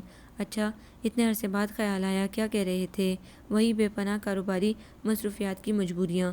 صاف صاف نہیں کہتے کہ اس چڑیل کے چنگل سے آزادی نہیں ملتی؟ رضوان کے لیے ایسی عورت ہی ٹھیک ہے، اگر ہوتی سہرش کی طرح بے زبان اور دبو قسم کی تو اس کی طرح کب کی قبر کی آغوش میں چھپ چکی ہوتی۔ نہ معلوم کہ اس کی بری صحبت میں اس نے کم عمری میں ہی غلط راستوں کا انتخاب کر لیا تھا، خراب عورتوں سے تعلقات، جوا اور شراب نوشی کی لت تو اسے ایسی لگی تھی کہ شادی کے 1 ماہ بعد ہی سہرش کے تمام طلائی زیورات فروخت کر ڈالے تھے۔ اماں نے تو بہت ڈھونڈ کر اس کے لیے سہرش جیسی حسین و جمیل لڑکی کا انتخاب کیا تھا کہ کم عمر اور حسین ترین بیوی کی موجودگی میں وہ سب خراب راستے چھوڑ دے گا، مگر ایسے عیاش آدمی کے لیے حسین ترین کے بجائے چالاک اور مکار عورت بہتر رہتی ہے۔ ایک دن بھی سہرش کو اس نے محبت نہ دی۔ شادی کے چند دنوں بعد ہی تو وہ اپنے باس کے انتقال کے بعد اس کی بیوہ میں دلچسپی لینے لگا تھا۔ خولا کی پیدائش سے 1 ماہ قبل ہی اس بیوہ سے شادی کر کے اس کے دونوں بچوں سمیت جاپان چلا گیا تھا۔ ہاں ہاں آج بھی وہ وقت یاد آتا ہے تو آنکھیں بر بر آتی ہیں۔ کتنی چاہتی سیرش کو اپنی بیٹی دیکھنے کی، مگر افسوس شوہر کی بے وفائی اور بے وقتی نے اسے اندر سے کھوکھلا کر ڈالا اور وہ اپنی بیٹی کو دیکھے بنا ہی اس دنیا سے منہ موڑ گئی۔ میری ماں کی کوکھ سے ہی تو مجھے بے وقتی، اداسی اور وحشتوں کے احساسات ملے ہیں۔ وہ بھی شاید اسی طرح سب کی چاہتوں کے باوجود، سب کی موجودگی میں خود کو تنہا اور حقیر محسوس کرتی ہوں گی، کیونکہ جس شخص سے منسوب ہو کر وہ یہاں آئی تھی، اس شخص نے ہی اپنی بے اعتنائی سے انہیں بے وقت کر ڈالا تھا۔ مجھے اور میری ماں کو دکھ دینے والا ایک ہی شخص ہے، رضوان حسین، جس کی بے رخی اور سنگ دلی کا شکار ہو کر اس کی بیوی شادی کی 10ویں ماہ ہی دنیا چھوڑ گئی تھی اور اب ماں کی سزا بیٹی کاٹ رہی تھی۔ وہ سوچ رہی تھی، تائی اور چچی کی گفتگو بخوبی اس کے کانوں تک پہنچ رہی تھی۔ اماں کہنے لگی، 20 سال ہو گئے یہاں سے گئے ہوئے، آ کر ایک بار شکل تو دکھا جاؤ تو معلوم ہے کیا جواب ملا۔ ہاں، کیا جواب دیا رضوان بھائی نے؟ چچی پراشتیاق لہجے میں پوچھنے لگی۔ کہنے لگے، بھائی فرمان کے بیٹے تباشیر کو دیکھ لیا کیجیے جب بھی میری یاد آئے، وہ بالکل میری کاربن کاپی ہے، بلکہ وجاہت میں مجھ سے بھی آگے نکل گیا ہے۔ آئے ہائے، اللہ نہ کرے جو ان کی پرچھائی بھی تباشیر پر پڑے۔ چچی نے فوراً کانوں کو ہاتھ لگا کر ہول کر کہا تو وہ خاموشی سے وہاں سے اٹھ آئی۔ ارے سنو، اے ہاف سٹوری، بات سنو۔ وہ ابھی گہری نیند میں ڈوبی ہوئی تھی کہ تباشیر کے زور زور سے چیخنے پر بمشکل اٹھ کر بیٹھی۔ فٹافٹ چائے بنا کر لے آؤ اور ساتھ کچھ کھانے کو بھی، سارے دن سے تھک کر ابھی لیٹی ہوں، اب کوئی کام نہیں کروں گی۔ اس نے غصے سے کہہ کر کمبل کھینچتے ہوئے دوبارہ لیٹنا چاہا، مگر دوسرے ہی لمحے اس نے کمبل نیچے پھینک کر اس مضبوطی سے اس کا بازو پکڑ کر بیڈ سے کھڑا کر دیا گویا وہ کوئی بے جان گڑیا ہو۔ امی جان کی نیت بندھی ہوئی تھی۔ تباشیر نے اس موقع سے مکمل فائدہ اٹھایا۔ 10 منٹ میں سب تیار کر کے لاؤ۔ اس نے اس کو کچن میں لا کر ہی چھوڑا تھا۔ میں ملازمہ نہیں ہوں تمہاری، جو وقت بے وقت تمہارے احکامات کی تکمیل میں جٹی رہوں گی۔ اس قدر سردی میں میٹھی نیند اور گرم بستر چھوڑنے پر اس کا غصے سے برا حال تھا۔ ملازمہ نہیں، نوکرانی تو ہو، آخر تمہارا پورا خرچہ برداشت کرتا ہوں۔ اپنی محنت کی حلال کی کمائی سے وہ پیدائشی منہ پھٹ و تکلیف و حد تک صاف گو تھا۔ اس کا سارا غصہ اور تنتنا جاگ کی طرح بیٹھ گیا۔ سچ جس قدر کڑوا ہوتا ہے اس قدر ہی باوزن بھی۔ اس کا طعنہ سنسناتے تیر کی طرح اس کے قلب میں پیوست ہو گیا تھا۔ یہ حقیقت تھی کہ کروڑ پتی باپ کے ہوتے ہوئے وہ اس مغرور اور بددماغ کے ٹکڑوں پر پل رہی تھی۔ پھر اسے کسی اعتراض کا حق کہاں حاصل تھا؟ وہ ایک دم ہی خاموش ہو گئی تھی۔ بے آواز آنسو گلابی رخساروں پر موتیوں کی طرح چمکنے لگے تھے۔ تباشیر نے گہری نگاہوں سے اس کے بکھرے بکھرے بالوں کے درمیان گلابی چہرے کو دیکھا تھا اور اس کے نہ چاہنے کے باوجود آنسو اس کی نگاہوں سے پوشیدہ نہ رہ سکے تھے۔ وہ طمانینت سے سیٹی بجاتا ہوا وہاں سے نکل گیا۔ شام کی چائے پر ان سب لڑکیوں نے مل کر خوب اہتمام کیا تھا۔ گھر میں خوب محفل جمی ہوئی تھی۔ بڑی امی کی تینوں بیٹیاں شمرا، یسرا، شیبہ اپنے بچوں سمیت چند دن کے لیے رہنے آئی تھیں۔ چھوٹی چچی کی بیٹی سویرا، جس کی شادی 6 ماہ قبل ہوئی تھی، وہ بھی آئی تھی۔ کافی دل گرفتہ اور پریشان سی۔ 3-4 ماہ قبل تو بہت مسرور اور شاداں و فرحاں سی وہ میکے آئی اور سسرال جاتی تھی۔ شادی کے اولین دن تھے۔ پیار و محبت، یگانگت و خلوص کے پھولوں کی مہکار ہر طرف ہی محسوس ہوتی تھی۔ شوہر اس کا دیوانہ تھا تو ساس نندیں جان چھڑکتی تھیں، مگر جان چھڑکنے اور دیوانگی کا یہ وقفہ بہت مختصر ثابت ہوا اور کھیر پکاتے ہی ان کے مزاجوں پر چڑھی کلی خود ہی اتر گئی۔ اب ان کی بدمزاجی اور بدصورت رویوں کی زد میں وہ مسلسل تھی۔ شوہر بھی ماں کی شان میں کوئی گستاخی کر کے اپنی عاقبت خراب کرنا نہیں چاہتا تھا، تو ہر وقت وہ ان کی قہر آلود نگاہوں اور چیرہ دستیوں کا شکار تھا۔ آج صبح تو اس کی ضبط کی انتہا ہو گئی جب چھوٹی نند نے معمولی سی بات پر اسے نہایت بدتمیزی سے زبان درازی کی، اور اس دوران ساس صاحبہ جو ہر سمت یہ ڈنڈورا پیٹتی پھرتی ہیں کہ ان کی بیٹیاں معصوم و بے زبان ہیں، خاموشی سے بیٹی کی زبان کے جوہر ملاحظہ کرتی رہیں۔ مجال ہے جو ذرا اسے سرزنش کی ہو بڑی بہاوت سے زبان چلانے پر۔ جب اس نے اپنے بارے میں صفائی دینے کی کوشش کی تو ساس اور دوسری نندوں نے مل کر وہ واویلا مچایا کہ سوتا ہوا کاشف گھبرا کر کمرے سے باہر آیا تو بڑا المناک منظر تھا۔ ماں اور ساری بہنیں آنسو بہا رہی تھیں اور سویرا کھڑی ہکا بکا سی ان کی شاندار اداکاری دیکھ رہی تھی کہ ابھی زبانوں سے اس کے پرخچے اڑانے والی بیٹے کو دیکھتے ہی کس طرح آنسو بہانے لگیں۔ پھر نہ کرتے کرتے بھی چھوٹی بیٹی کی مظلومیت، بے زبانی، بہاوت سے بے انتہا پیار کا اظہار اور سویرا کی ہڈ حرامی، منہ زوری اور زبان درازی کی فہرست پیش کر دی۔ جواباً کاشف صاحب اسی وقت اسے گیٹ کے باہر یہ کہہ کر چھوڑ گئے کہ جس لڑکی کے دل میں اس کی ماں بہنوں کے لیے جگہ نہیں، اس لڑکی کے لیے اس کے گھر میں جگہ نہیں ہے۔ اگر واپس آنا ہے تو اس کی ماں بہنوں سے معافی مانگے اور آئندہ ایسی گستاخیاں کبھی خواب میں بھی نہ کرے، ورنہ کبھی واپس آنے کے خواب بھی نہ دیکھے۔ وہ بہت سنگ دلی سے کہہ کر چلا گیا۔ صبح سے اب تک رو رو کر اس کا برا حال تھا، اور ستم یہ تھا کہ دادی جان اس کی ایک بات ماننے کو تیار نہیں تھی۔ دادی جان، یہ زیادتی ہے۔ ساس صاحبہ بیٹی کی بدتمیزی کے باوجود اس کی حمایت میں بیٹے سے مجھے گھر سے نکلوا سکتی ہیں، اور آپ کہہ رہی ہیں کہ میں خود ہی چلی جاؤں اور ان سے اس خطا کی معافی مانگوں جو مجھ سے سرزد ہی نہیں ہوئی۔ سویرا سخت برگزیدہ تھی۔ سسرالی ہمیشہ لوہے کے چنے ثابت ہوتی ہے، جن کو تکلیف و اذیت کے باوجود چبانا پڑتا ہے۔ اپنے حسن اخلاق اور انتھک محنت سے ہی سب کو گرویدہ بنایا جا سکتا ہے۔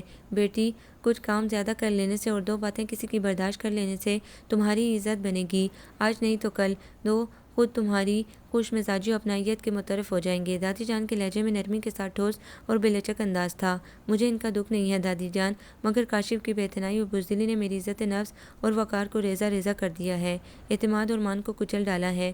وہ کس طرح ان کی باتوں میں آ کر مجھے چھوڑ گئے اور ساتھ شرط بھی رکھ گئے گھر واپسی کی۔ کیا وہ مجھے رات دن گھر کے کاموں میں مصروف نہیں دیکھتے تھے؟ کیا وہ ماں بہنوں کے مزاج سے واقف نہیں تھے؟ ساس نندوں سے زیادہ وہ کاشف کی بے مروتی سے ٹوٹی تھی۔ اچھی بات ہے، کاشف گھر کا بڑا بیٹا ہے، اس پر ذمہ داریاں بھی زیادہ ہیں۔ سعادت مند اور نیک اولاد تو خوش نصیبوں کو ملتی ہے۔ بہنیں ایک دن پرائی ہو جائیں گی، ماں کی حکمرانی کب تک چل سکتی ہے؟ ایک دن سب کچھ تمہارا ہی ہوگا۔ آخر کیوں بے صبری بن کر خود بھی گناہ کی مرتکب ہو رہی ہو اور میاں کو بھی گنہگار کرنا چاہتی ہو؟ ہیں، یہ کیا کہہ رہی ہیں دادی جان؟ لڑکیاں حیرت سے بول اٹھیں۔ دیکھو نا، اگر کاشف اس کی حمایت میں ماں بہنوں سے لڑتا تو گنہگار نہیں ہوتا، جبکہ ماں کے ساتھ بلند آواز میں بات کرنا بھی منع ہے۔ بہو کے ساتھ زیادتیاں کرنا، حق تلفی اور لڑائی جھگڑا کرنا، چھوٹی نندوں کا زبان چلانا، بدتمیزی کرنا، یہ سب تو حدیث میں آیا ہے۔ وہ جل کر بولی، لا حول ولا قوت، توبہ کر لڑکی، کیوں بدعت کا شکار ہوتی ہے؟ یہ بات تو ہمارے مذہب کا حصہ بھی نہیں ہے۔ یہ ساری بات ہوتی ہے خاندانی وقار اور گھریلو تربیت، اور اس بات کا احساس تمہاری ساس کو اس وقت ہو جائے گا جب ان کی بیٹیاں سسرال میں جا کر اپنے زبان کے کانٹوں سے دوسروں کو لہو لہان کریں گی تو کہاں انہیں پناہ ملے گی، اور اس وقت صرف پچھتاوے ہی انہیں ہر سمت سے گھیرے کھڑے ہوں گے۔ ایسے بے حس و بے ضمیر لوگوں کو کوئی فرق نہیں پڑتا، جب بھی وہ چاہیں گی کوئی کہانی بنا کر اپنی بیٹیوں کو مظلوم اور دوسروں کو ظالم ثابت کر دیں گی۔ بس میں نے فیصلہ کر لیا ہے، میں اس گھر میں تب تک نہیں جاؤں گی جب تک کاشف الگ گھر نہیں لے لیتے۔ خاموش رہو، ہماری زندگی میں تمہیں فیصلے کرنے کا اختیار کس نے دیا ہے؟ تمہیں گھر جانا ہے، یہ ہمارا حکم ہے۔ خوشی خوشی جاؤ گی تو اس گھر کے دروازے تم پر واہ ہوں گے، مگر لڑ جھگڑ کر آنے والی بیٹی کے لیے یہ دروازے بند رہیں گے۔ دادی جان اپنا حکم سنا کر چلی گئیں۔ کمرے میں ایک دم خاموشی چھا گئی، صرف سویرا کے رونے کی آواز ماحول کو بوجھل اور اداس کر رہی تھی۔ ہمارے گھر کے بزرگ ابھی بھی 100 سال پہلے کی ذہنیت رکھتے ہیں، وفا، شاعری اور خدمت گزاری، سب کچھ سن کر بھی لبوں پر تالے ڈالے رکھنا۔ آج آفس سے وہ جلد ہی لوٹ آیا تھا۔ اپنے پوشن میں قدم رکھتے ہی پلاسٹک میٹ پر براجمان ڈھیروں بچوں کو اسکول ورک کرتے دیکھ کر وہ ٹھٹک کر رک گیا۔ بچوں نے بھی پڑھائی سے دھیان ہٹا کر چند لمحے اس کی جانب دیکھا، پھر دوبارہ مصروف ہو گئے۔ ہیلو بیٹا، آپ یہاں کس سے ٹیوشن لینے آئے ہو؟ اس نے گھٹنوں کے بل بیٹھ کر 5 سالہ بچی سے استفسار کیا۔ کھولا مجھ سے، بچی نے شرما کر جواب دیا۔ اس انکشاف نے اس کے اندر توہین و تذلیل کی آگ بھڑکا دی تھی۔ غصے اور رنج سے اس کا چہرہ سرخ انگارہ بن گیا تھا۔ بہت ضبط کے ساتھ اس نے بچوں کو روانہ کیا اور اندر کی سمت بڑھنے ہی والا تھا کہ کھولا وہاں آ گئی۔ اوہ، بچے کہاں گئے؟ اس نے حیرانی سے دریافت کیا۔ جہاں سے آئے تھے۔ لہجے کی اغراہٹ اور آنکھوں کی سرخی پر لمحے بھر کو اس کا دل کانپا تھا، مگر فکر تھی کہ نامعلوم اس نے بچوں سے کیا کہہ کر بھیجا ہے، اس لیے حوصلہ بلند کر کے پوچھا، کیوں؟ ابھی تو انہیں ہوم ورک کرنا تھا۔ تمہیں یہ حق کس نے دیا کہ تم میرے گھر کو ٹیوشن ہوم بناؤ اور میری تذلیل کرو، میری عزت و وقار کی دھجیاں بکھرو ہر جگہ؟ وہ قہر و غضب کی تصویر بنا کھڑا تھا۔ بچوں کو تعلیم دینا عزت و وقار کے منافی کب سے ہو گیا؟ اس کے دھیمے لہجے میں کب کپاہٹ تھی؟ تمہارے اس بوسے بھرے دماغ میں سوچنے سمجھنے کی صلاحیت ہوتی تو کیا بات تھی؟ نامعلوم کس جرم کی سزا کے طور پر ہم پر مسلط کی گئی ہو۔ کیا کہیں گے لوگ کہ ایک لڑکی کا بوجھ ہم برداشت نہیں کر سکتے؟ وہ لڑکی بچوں کو ٹیوشن دے کر اپنا خرچہ چلا رہی ہے، کیا یہی اوقات ہے ہماری؟ اس کا غصہ جنون کی حدوں کو چھو چکا تھا، اس کی اونچی آواز اندر پہنچ چکی تھی۔ یہ بھی اچھا ہوا کہ گھر میں دادی جان اور چھوٹی امی کے علاوہ اور کوئی نہ تھا جو اس کی اونچی آواز سن کر سین میں آ گئی تھی۔ کیا ہوا؟ کیوں آتے ہی بچی کے پیچھے پڑ گئے ہو؟ کیوں ناراض ہو رہے ہو؟ دادی جان، آپ لوگوں نے بچی بچی کہہ کر اس کو سر پر چڑھا رکھا ہے۔ کس نے اجازت دی ہے اسے کہ یہ ہمارے گھر میں بیٹھ کر ہماری اہمیت کا جنازہ نکالے؟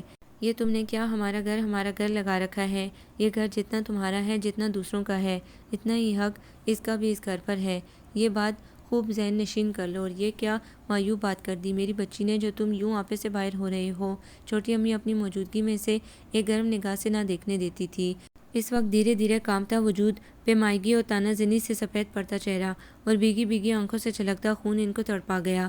آن واحد میں خولا کو سینے سے لگا کر وہ اس سے سخت و ترش لہجے میں گویا ہوئی تھی، اس کے آگے آپ نے کبھی مجھے سمجھنے کی کوشش نہیں کی۔ کس چیز کی کمی ہے اسے؟ کیا چاہیے اسے؟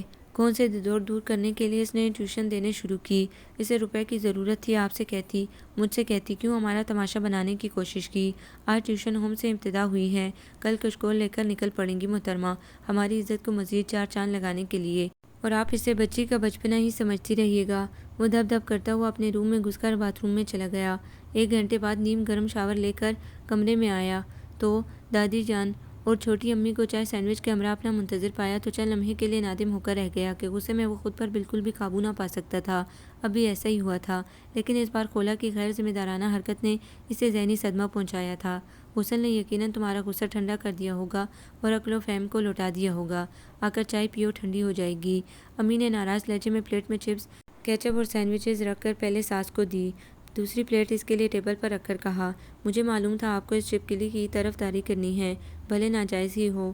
وہ مسکراتا ہوا دادی جان کے بر میں بیٹھ کر ٹیبل سے پلیٹ اٹھا کر شوخی سے بولا۔ امی نے کوئی جواب نہیں دیا، خاموشی سے فلاسک سے چائے مگوں میں نکالنے لگی۔ ایک بالکل معمولی سی بات کو تم نے اپنی انا اور عزت نفس کا مسئلہ بنا لیا ہے، حالانکہ ایسی کوئی بات نہیں تھی۔ جانتے ہو نا اس لڑکی کی ٹریجڈی کتنی حساس اور دکھی ہے وہ، اور کیوں نہ ہو، باپ کے ہوتے ہوئے بھی بن باپ کی ہی لگتی ہے۔ یہ تو تمہاری ماں کو اللہ اجر دے گا جس نے اس بدنصیب کو اپنے ممتا کے دامن میں پناہ دے کر ثابت کر دیا کہ انسان اپنے نفس کی راہ پر نہ چلے تو فرشتہ بن جاتا ہے۔ سگی ماں سے بڑھ کر خولا کو محبت دی ہے تمہاری ماں نے۔ دادی جان نے پرشفقت لہجے میں سمجھاتے ہوئے اس کی جانب دیکھا۔ روشن پیشانی، دیانت سے دمکتی براؤن آنکھیں اور کھڑی ناک کے نیچے گھنی سیاہ مونچھوں نے اس کی خوبصورتی کو بھرپور وجاہت بخشی تھی۔ وائٹ کاٹن کے غلف شدہ سوٹ میں اس کی شخصیت اس قدر نمایاں تھی کہ ان کے ذہن میں رضوان کا سراپا اتر آیا۔ وہ بھی تو ایسے ہی تھا، خوبرو، وجیح، اسمارٹ، لیکن کردار و عادات، ان کے اندر درد کی لہر دور تک پھیل گئی۔ ان کی کیفیت سے بے خبر تباشیر کہہ رہا تھا، یہی باتیں کر کر کے آپ لوگوں نے ان محترمہ کو احساس کمتری میں مبتلا کر ڈالا ہے۔ اس کے ایک دکھ کا سب کو احساس ہے، سب اسے اتنا ہی پیار و اپنائیت دیتے ہیں کہ اتنا سکھ تو اس کو اس کے والدین بھی نہیں دے سکتے تھے۔ اس کی ہر بات، ہر خواہش، ہر ضرورت بن کہے پوری کی جاتی ہے، تو پھر کس ضرورت کے تحت اس نے یہ سب کیا؟ عزت نفس اور وقار کی خاطر کسی سائل کی کشکول میں بھی بھیک ڈالی جاتی ہے تو اسے لمحے لمحے یہ احساس دلا کر ذلیل نہیں کیا جاتا کہ ہم تمہیں بھیک دے کر احسان کر رہے ہیں، تم ہمارے ٹکڑوں پر زندہ ہو، تمہاری ضرورتیں ہم سے پوری ہو رہی ہیں، تم ہماری عنایتوں کی محتاج ہو۔ امی امی اتنی ناراضگی، اتنی خفگی، اس نے چائے کا مگ اٹھاتے ہوئے حیرانی سے کہا، میں اسے اس گھر کا فرد سمجھتا ہوں، محتاج، حقیر، ضرورت مند نہیں۔ نہیں، تم اس کو صرف ملازمہ سمجھتے ہو، ملازمہ اور کچھ نہیں۔ وہ کبیدگی سے بولی، اس لیے کہ آج جس قسم کے برتاؤ تم نے اس کے ساتھ کیا ہے، اس حرکت سے ثابت ہو گیا ہے کہ یہ صرف تمہارا گھر ہے، تمہارا اور کسی کی جرأت نہیں ہے اپنی مرضی سے یہاں کچھ کرنے کی۔ بہو چھوڑو، اب جو ہونا تھا ہو چکا، کیوں دل کو لگاتی ہو؟ نہیں اماں جان، وہ مجھے جان سے پیاری ہے، قسم سے اس نے مجھے اتنی راحت و آرام دے رکھا ہے کہ میں سوچ بھی نہیں سکتی تھی کہ اللہ تعالیٰ اتنا کرم کریں گے مجھ پر، اس کی شکل میں۔ اس کی دل شکنی میری دل شکنی ہے، اس کی آنکھوں سے بہنے والے آنسو میرا لہو ہیں۔ وہ برائے لہجے میں بولی تو تباشیر کو اپنی جلد بازی پر غلطی کا احساس ہوا۔ سوری امی، پلیز معاف کر دیں، آپ اسے چاہتی ہیں، اس کا احساس مجھے بچپن سے ہے، مگر ایسی گہری محبت کا احساس آج مجھے پہلی بار ہوا ہے۔ وہ صوفے سے اٹھ کر کارپیٹ پر بیٹھ کر ان کے گھٹنوں پر سر رکھ کر ندامت سے بولا تو وہ بھیگی آنکھوں سے مسکرا دیں۔ دن تیزی سے گزر رہے تھے، شعبان کا مہینہ شروع ہونے والا تھا۔ ان سب نے مل کر گوشے گوشے کی صفائی کرنا شروع کر دی تھی اور گھر ایک دم سے نکھر آیا تھا۔ نویرہ کے ہاتھ میں اس ماہ کا شمارہ تھا اور تمام اسٹوریز اس کی من پسند رائٹرز کی تھیں، تو وہ صبح ہی سے کمرے میں بند ڈائجسٹ پڑھنے میں مگن تھی۔ گھر میں وہ واحد لڑکی تھی جسے ادب سے اس قدر محبت تھی، رسائل اور ماہانہ شماروں سے اسے عشق تھا۔ راستوں بازاروں میں سے کوئی ڈائجسٹ والا اسٹال نظر آ جاتا تو وہ سیدھی وہیں پہنچ جاتی اور نئی پرانی ڈائجسٹیں اس کے بیگ میں ہوتی، جنہیں وہ بہت احتیاط سے پریس کر کے شیلف میں لگاتی اور بہت نفاست سے پڑھتی تھی۔ طیبہ بڑے تایا کی بیٹی بہت ہنرمند اور سلیقہ مند تھی۔ تعلیم سے فراغت کے بعد اس نے اور نمرا نے کئی کورس کیے تھے۔ آج کل وہ دادی کی ہدایت پر چاروں کی جہیز کی بیڈ شیٹ تیار کر رہی تھی، جن میں کچھ پر 4 سوتی کا ورک تھا۔ پینٹنگ ورک اور کڑھائی کے کئی نمونے بھی شامل تھے۔ فراغت کے وقت دادی جان انہیں اپنی ہنرمندی بھی سکھاتی رہتی تھی، جو اس دور میں ناپید ہو چکی تھی۔ یہ ان کی محبت ہی تھی جو وہ نایاب ہنر سکھا رہی تھی۔ ازحد حساسیت کے باعث بچپن سے ہی اس کی شخصیت میں ادھورا پن رہ گیا تھا۔ ان کی بہترین نگہداشت سے خاصی خامیاں اس کی ذات سے ہٹ چکی تھی، مگر چند خامیاں ہزارہ کوشش کے باوجود مٹ نہ سکی تھیں، جنہوں نے اس کی شخصیت کو ادھورا کر ڈالا تھا۔ وہ جس طرح بڑے شوق و ذوق سے بڑھتی تھی، اتنی جلدی سے اکتا کر اسے چھوڑ دیا کرتی تھی۔ بیزاری اور چنچلاہٹ کا شکار تو وہ رہتی ہی رہی تھی۔ ایم اے ادھورا چھوڑ کر پچھلے سال سے گھر بیٹھ گئی تھی۔ طیبہ اور نمرا کے ساتھ کورسز اس نے بھی شروع کیے، مگر اپنی مطلون مزاجی کے باعث مکمل ہونے سے چند ہفتے پہلے چھوڑ کر بیٹھ گئی۔ چھوٹی امی کی ذمہ داری نبھانے کے علاوہ اور کوئی کام وہ مکمل نہیں کرتی تھی۔ اپنی ذات کی تو اسے فکر ہی نہیں تھی۔ فارغ وقت میں اوپر سیڑھیوں پر بیٹھ کر پیروں سوچنا اس کا محبوب مشغلہ تھا۔ دادی جان کو شام ڈلے اس کا سیڑھیوں پر تنہا بیٹھنا پسند نہیں تھا۔ ذہن میں لگے امرود، جامن اور نیم کے درختوں کا سایہ پوری چھت اور سیڑھیوں پر رہتا تھا۔ ان کا خیال تھا کنواری لڑکیوں کو درختوں کے نیچے اس وقت نہیں بیٹھنا چاہیے، مگر وہ عادت کے باعث ضرور بیٹھتی تھی کہ عجیب سکون میسر آتا تھا۔ شب بارات ان سب نے بہت عبادت میں گزاری۔ سارا دن حلوے بنانے اور بانٹنے میں گزارا تھا، اور دوسرے دن کا روزہ بھی سب نے رکھا تھا۔ افطار پر خوب زبردست اہتمام کیا گیا تھا۔ رمضان المبارک کی آمد میں 2 ہفتے باقی تھے۔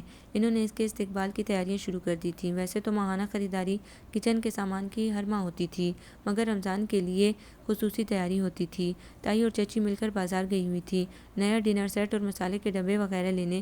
وہ سب دادی جان کے ہمراہ مختلف قسم کی چٹنیاں، کیچپ اور فروٹ چاٹ مسالہ بنانے میں لگی ہوئی تھی۔ ذہن میں افراتفری مچی ہوئی تھی۔ پلنگ پر دادی جان کے ساتھ چھوٹی امی بیٹھی مٹر کے دانے نکال رہی تھی۔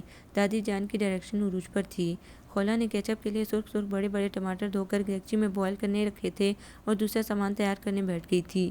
طیبہ آلو بخارے دھو کر خشک کر رہی تھی۔ نمرا املی سے بیج صاف کر رہی تھی۔ ہادیہ کانچ کی بوتلیں دھو کر دھوپ میں رکھ رہی تھی، جن میں کیچپ اور چٹنیاں محفوظ کی جانی تھی۔ نویرا بھی کالج سے نہیں لوٹی تھی۔ کال بیل مسلسل زیر اعتاب تھی۔ وہ ایک دوسرے کو اشارے کر رہی تھی کہ گیٹ کھولنے جائیں، مگر کوئی گیٹ کھولنے کو تیار نہیں تھا۔ دادی کی ڈانٹ کھا کر ہادیہ گیٹ کھولنے گئی تھی۔ اگر تم نے فوراً بیل سے ہاتھ نہیں ہٹایا تو مجھ سے برا کوئی نہ ہوگا، گیٹ کھولتے ہی اس نے دھیرج زدہ انداز میں کہا تھا۔ اس شخص نے فوراً ہی گھبرا کر بیل سے انگلی ہٹائی تھی۔ مجھے خضر فیروز کہتے ہیں، ملتان سے آیا ہوں۔ اس کے جارحانہ تیور دیکھ کر وہ خاصا معقول سا بندہ ہونک نظر آ رہا تھا۔ ہاتھ میں اس نے سفری بیگ پکڑ رکھا تھا۔ واپسی کا کرایہ نہیں ہے، جیب کٹ گئی ہوگی، مالی مدد کی ضرورت ہوگی۔ جاؤ جاؤ بابا، معاف کرو، تم جیسے ہٹے کٹے نوجوانوں کا یہ ڈھونگ میں اچھی طرح سمجھتی ہوں۔ چلو جاؤ یہاں سے، 1 روپیہ نہیں ملنے والا تمہیں یہاں پر۔ نہ نہیں، آپ غلط سمجھ رہی ہیں، روپے تو بہت ہیں میرے پاس۔ اس نے بوکھلا کر جیکٹ کی جیب سے پھولا ہوا والیٹ نکال کر دکھایا، جو بڑے نوٹوں سے بھرا ہوا تھا۔ میں آنٹی نصرت سے ملنے آیا ہوں۔ ہاں تو پہلے بولتے نا، میں سمجھی آج کل کے ماڈرن فقیر ہیں۔ وہ اسے ساتھ لے کر ڈرائنگ روم میں چلی آئی اور اسے وہاں بٹھا کر دادی جان کو اطلاع دی تھی۔ ارے خضر آیا ہے، آپا شاہجہاں کا نواسہ، یہاں لے کر آؤ نا، اسے کوئی غیر تھوڑی ہے وہ جو اسے مہمان خانے میں بٹھا کر آ گئی ہو۔ دادی جان پرجوش لہجے میں بولیں۔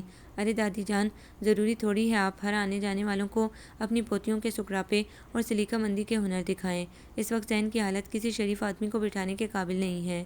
خولا کے کہنے پر وہ اٹھ گئی اور چائے کے ساتھ لوازمات بھیجنے کا حکم دے کر چلی گئیں۔ طیبہ چائے تیار کرنے لگی۔ نمرا نے فریج سے کباب نکال کر فرائی کیے، اور ہادیہ یہ نیک و زادار گھرانوں کی بیٹیوں کے چلن ہوتے ہیں، لیکن اب وقت بدل گیا ہے، نیک چلن بد لحاظی کا پیراہن اوڑھ چکے ہیں۔ یسریٰ نے اپنی بیٹی کے منہ میں فیڈر دیتے ہوئے کلس کر کہا، میری سمجھ میں نہیں آتا، جب وقت بدل گیا ہے تو لوگوں کے مزاج و عادات کیوں نہیں بدلے؟ پہلے یہ بات ذہن نشین کر لو کہ نہ ساری ساسیں کسائی ہوتی ہیں اور نہ ہی تمام نندیں جھگڑالو۔ کسی گھر میں بہو بدتمیز و بد مزاج ہوتی ہے تو ساس نندیں اس پر جان چھڑکنے والی ہوتی ہیں، اور کوئی بہو اخلاق و مروت اور اثار و محبت کے خزانے لے کر آتی ہے تو ساس و نندوں کا رویہ ایسا ہی ہوتا ہے جس کا سویرا شکار ہے۔ عموماً ایسا انہی گھرانوں میں ہوتا ہے جہاں لوگ دین و دنیا کی تعلیم سے نابلد ہوتے ہیں۔ یہ وہ معصوم لوگ ہوتے ہیں جو نفس کے شر کا شکار ہو کر معاشرے میں اپنا مقام خراب کر ڈالتے ہیں اور آخرت میں عذاب کے مستحق ہوتے ہیں، حقوق العباد سے بے بہرہ ہو کر۔ مجھے سخت غصہ بھی آتا ہے ایسے لوگوں پر، اور ترس بھی۔ کوئی بات کرو، کیوں اس قدر خاموش ہو؟ فیضان نے کافی پیتے ہوئے اس کی جانب بغور دیکھا۔ سرخ اور سیاہ کاٹن کے 3 پیس سوٹ میں اس کی شفاف رنگت دمک رہی تھی۔ سرد موسم کے باعث رنگت میں کچھ سرخی آ گئی تھی جو اسے از حد پرکشش بنا رہی تھی۔ اس کی سادگی میں حسن تھا، سحر انگیزی تھی۔ ایک بار دیکھنے والا بار بار دیکھنے کا تمنائی بن جاتا تھا، مگر وہ اپنے حسن سے بالکل بے پرواہ رہا کرتی تھی۔ اسے اپنی ذات سے کبھی دلچسپی نہیں رہی تھی۔ کیا بات کروں، اس نے سینڈوچ کھاتے ہوئے آہستگی سے کہا۔ اپنا آفس چھوڑ کر تمہیں یہاں لے کر آیا ہوں تاکہ تم انجوائے کرو، خوش ہو، مگر تم مجھے نانی جان کے پاس ہی رہنے دیتے۔ ان کی قربت میں بہت سکون ملتا ہے مجھے۔ اپنی بے سکونی کا بہت احساس ہے تمہیں۔ کبھی میرے بارے میں سوچا ہے تم نے؟ نہیں، تمہارے بارے میں سوچنے کے لیے بہت سارے لوگ موجود ہیں، لیکن تم تو نہیں ہونا ان میں، وہ شوقی سے گویا ہوا۔ فالتو بات نہیں کرو، جلدی کرو، کل سے گھر سے آئی ہوئی ہوں، چھوٹی امی بہت یاد آ رہی ہیں۔ کافی تو ختم کرو، شاپنگ کروا کر گھر چھوڑ کر آؤں گا۔ پلیز شاپنگ نہیں فیضی، تم اس معاملے میں نہیں بولا کرو۔ اس کے لہجے میں اپنائیت تھی۔ اس کے نہ کرنے کے باوجود فیضان نے خوب زبردست شاپنگ کروائی تھی۔ جب وہ پیکٹ سے لدی پھندی گھر میں داخل ہوئی تو تباشیر سے سب سے پہلے سامنا ہوا تھا۔ اس کے ہاتھوں میں پکڑے شاپرز کو اس نے خاصی سرد مہری اور ناپسندیدگی سے دیکھا تھا اور اس پر قہر آلود نگاہ ڈال کر اپنے کمرے میں چلا گیا تھا، جبکہ چھوٹی امی اس سے بہت مسرت سے ملی تھیں۔ فیضان اسے چھوڑ کر فوراً ہی چلا گیا تھا۔ تباشیر کو بھیجا تھا میں نے دوپہر کو تمہیں لینے، خالہ نے بتایا کہ تم فیضی کے ساتھ گھر جا چکی ہو۔ میں سمجھ گئی کہ لے گیا ہوگا کہیں سیر کرانے، بہت خیال رکھنے والا بچہ ہے۔ ہاں دیکھے نا، زبردستی منع کرتے کرتے بھی اتنی شاپنگ کروا دی۔ ہاں، اپنے گھر والوں سے بالکل مختلف مزاج کا لڑکا ہے۔ تباشیر آج آفس نہیں گئے، اسے اس کی نگاہوں سے خوف آ رہا تھا۔ جلدی آ گیا تھا، اماں جان، تائی اور چچی بہت پوچھ رہی تھی تمہیں، ان کو سلام کر کے آ جاؤ۔ پرسکون بہتے سمندر میں گویا ایک دم ہی بھونچال آیا تھا اور ہر طرف افراتفری سی پھیل گئی تھی۔ 22 سال بعد رضوان حسین کو اپنے وطن، اپنے لوگوں کی یاد آئی تھی اور وہ بیوی بیٹی سمیت رمضان سے قبل پاکستان آ رہے تھے۔ گھر میں ان کے آنے کی خوشی سب کو ہی تھی۔ دادی جان اپنی تمام بیماری بھول کر بیٹے بہو کے لیے تیاریاں کروا رہی تھی۔ دادا جان کے وقتوں کے بنے ہوئے اس 2 منزلہ گھر میں اب بھی خاصی گنجائش تھی۔ اوپر کی منزل میں جہاں تایا جان کی فیملی آباد تھی، وہیں ایک خالی پورشن ان کے لیے سیٹ ہو چکا تھا۔ کل کی فلائٹ سے انہیں آنا تھا۔ تایا جان اور چچا جان کے ہمراہ تینوں لڑکے بھی انہیں ریسیو کرنے کا ارادہ رکھتے تھے۔ نمرہ، ہادیہ بھی ایئرپورٹ دیکھنے کے اور نئے کزن سے ملنے کے شوق میں ایئرپورٹ جانے کو تیار تھیں۔ تم بھی تیار ہو جاؤ بیٹی، سب جا رہے ہیں، چھوٹی امی نے اسے خاموش بیٹھے دیکھ کر کہا۔ میرا دل نہیں چاہ رہا جانے کو چھوٹی امی۔ کیوں، وہ تمہارے ماں باپ ہیں، بہن ہیں، ان سے ملنے کا شوق نہیں ہے؟ 22 سالوں کے کسی ایک لمحے میں بھی مجھے ان رشتوں کا احساس دیا جاتا تو میرے اندر یوں بے حسی والا تعلقی کی برف آج نہ جمی ہوتی۔ اتنے اہم دن میرے اندر سناٹے تو نہ اترتے۔ میری بیٹی، ٹھیک ہو جائے گا اب سب کچھ، فکر مت کرو۔ انہوں نے اسے سینے سے لگا کر تسلی دی کیونکہ وہ اس کی کیفیت بخوبی سمجھ رہی تھیں۔ گھر میں خوب رونق لگی ہوئی تھی۔ رضوان صاحب اپنی بیوی اور بیٹی ماروک کے ہمراہ وطن واپس آ چکے تھے۔ بیٹا واپس نہیں آیا تھا کہ اس نے ٹوکیو میں ہی شادی کر کے وہیں کی سکونت اختیار کر لی تھی۔ طویل عرصے بعد گھر والوں کے درمیان اپنی موجودگی پر رضوان صاحب بہت مسرور تھے اور ان سے زیادہ ماروک، جسے سویٹی کہہ کر پکارا جاتا تھا، وہ ازحد خوش تھی۔ وہ پہلی نظر میں ہی تباشیر پر فریفتہ ہو گئی تھی۔ سرمئی آنکھوں، سرخ و سفید رنگت اور ڈارک براؤن بالوں والی سویٹی کی خوبصورتی نے اس سڑیل مزاج شخص پر بھی خاطر خواہ اثر کیا تھا۔ اکثر و بیشتر وہ ساتھ ساتھ دیکھے جاتے تھے۔ تباشیر کے چہرے پر رنگ تھے، اس کی آنکھوں میں جلتی محبت کی قندیلیں کسی سے بھی پوشیدہ نہ رہ سکی تھیں۔ رات بھی کھانے کے بعد حسب معمول وہ سویٹی کو لے کر کافی پینے باہر گیا تو وہ خولا کو گھیر کر بیٹھ گئیں۔ پہلے نویرا نے کہا، تمہاری قریب کی نگاہ اتنی کمزور کیوں ہو گئی ہے؟ ارے نہیں تو، میری نگاہیں تو درست کام کر رہی ہیں، وہ حیرانگی سے بولی۔ ہاں، تبھی وہ پرکٹی کبوتری تباشیر کو روز بروز قابو کر رہی ہے۔ روز دونوں جاتے ہیں باہر، گھنٹوں کے حساب سے، اسے لے جانے کے لیے تباشیر کے پاس وقت ہی وقت ہے اور گھر کی لڑکی کے لیے اسے فراغت کا کوئی لمحہ میسر نہیں ہوتا۔ وہ سویٹی کے اشاروں پر چلتا ہے۔ طیبہ بھی ازحد نالاں تھی۔ تم لوگ کیوں اتنا فکر مند ہو رہی ہو؟ اس کی مرضی ہے، شروع سے ہی اپنی ذات کے حوالے سے کس قدر خود پسند رہا ہے۔ کسی کی مرضی کے مطابق چلنے والا بندر نہیں ہے وہ، اور نہ ہی اپنے معاملے میں کسی کی مداخلت برداشت کرتا ہے۔ تم تو مقابلے سے قبل ہی شکست تسلیم کر رہی ہو۔ بہادر بنو خولا، یہ کیسے ممکن ہے کہ ایک شخص جو بچپن سے اب تک ہمارے درمیان رہا اور وہ لڑکی جو چند دنوں سے ہم میں موجود ہے، اسے ہم سے چرا کر لے جائے؟ کیسی باتیں کر رہی ہو نمرہ، میرا کسی سے کوئی مقابلہ نہیں ہو رہا، اور تباشیر کوئی سونے کی انگوٹھی نہیں ہے جسے کوئی چرانے کی کوشش کرے گا۔ وہ اطمینان سے دھلے ہوئے کپڑے طے کر کے وارڈروب میں رکھتے ہوئے بولی۔ وہ تم سے تباشیر کو چھین رہی ہے، بیوقوف، بات سمجھنے کی کوشش کرو، وہ میرا تھا ہی کب؟ بچپن سے آج تک وہ مجھے مجھے خاصے لٹیری اور چالاک سمجھتا آیا ہے، ایک ایسا ناقابل برداشت و قابل نفرت وجود جس نے گھر کی ہر شے کے علاوہ اس کی ماں کی چاہت و شفقت میں بھی حصہ بٹورا ہے۔ تم یہی تو نہیں سمجھتی میری جان، دراصل سچی محبت اور لازوال عشق تو ایسے ہیرو کی باتوں میں چھپا ہوتا ہے، بظاہر تو وہ پلیز پلیز نویرا، تم کبھی اپنی اس افسانوی دنیا سے باہر بھی نکلا کرو۔ حقیقت افسانوں سے بہت مختلف و تکلیف دہ ہوتی ہے۔ اس کے لہجے میں سنجیدگی تھی، اتنی مختلف بھی نہیں جتنی تم سمجھتی ہو۔ اس دور میں افسانے حقیقتوں سے ہی کشید کیے جاتے ہیں اور ممکن حد تک ہمیں گائیڈنس بھی دی جاتی ہے۔ چلو درست ہے جو تم کہہ رہی ہو، مگر یہ بتاؤ میرے پیچھے کیوں پڑی ہو؟ طباشیر کو سویٹی کے چنگل سے نکالو کیونکہ وہ تمہارا نصیب ہے۔ وٹ؟ کیا کہہ رہی ہو تم؟ کپڑوں کی تہہ اس کے ہاتھ سے پھسلتی گئی۔ سچ کہہ رہی ہوں، کل ہی چھوٹی امی دادی جان سے کہہ رہی تھی کہ وہ طباشیر کی سویٹی کی طرف بڑھتے قدم روکیں کیونکہ تم سے ان کی منگنی بچپن میں ہی ہو گئی تھی۔ نہیں، یہ کیسے ہو سکتا ہے؟ وہ بالکل بے جان انداز میں بیٹھی تھی۔ مجھے بھی اتفاقاً کل ہی معلوم ہوا ہے، ہم سب بچپن سے ہی پرائی ہو چکی ہیں۔ طیبہ تبارک کے نام ہو چکی ہے، نمرہ پر طیب صاحب مہر لگا چکے ہیں، تم طباشیر کی انگوٹھی کا نگینہ ہو، میں اور بیچاری نویرا رہ گئے ہیں، تو ہمارے لیے بھی کوئی نہ کوئی دل والا آئے گا ہی جلد از جلد انشاءاللہ۔ ہادیہ کھلکھلائی تھی۔ ان سب کی باتیں دوسرے دن ہی سچ ثابت ہوئی تھیں۔ رضوان صاحب کہیں ڈنر پر بیٹی اور بیوی کے ساتھ مدعو تھے۔ طباشیر سویٹی کی غیر موجودگی میں خاصا پسماردہ سا ادھر ادھر چکر لگا رہا تھا، مضطرب، بے سکون، بے کل اور بے چین سا۔ اے خولا، دیکھ رہی ہو اس دور کے مجنوں ثانی کو؟ کمبخت، اس منحوس لیلا کے فراق کے چند گھنٹے کس قدر جاگزل اور بے مزہ ہیں۔ آخر تم کب تک تماشا دیکھتی رہو گی؟ ہادیہ نے اوپر ٹیرس پر ٹہلتے ہوئے طباشیر کی جانب اشارہ کر کے غصے سے کہا۔ بزرگ کہتے ہیں جس منزل پر پہنچنا نہیں اس کا راستہ کیوں ناپیں؟ وہ مجنوں بن کر لیلا کے فراق میں صحراؤں کی خاک چھانے یا فرات بن کر شیریں کے حصول کے لیے پہاڑ کے دامن سے دودھ نکالے، مجھے کوئی سروکار نہیں ہے، اور نہ ہی تم مجھے اس حوالے سے ٹیز کرنے کی آئندہ کوشش کرنا۔ میں اس رشتے کو نہیں مانتی۔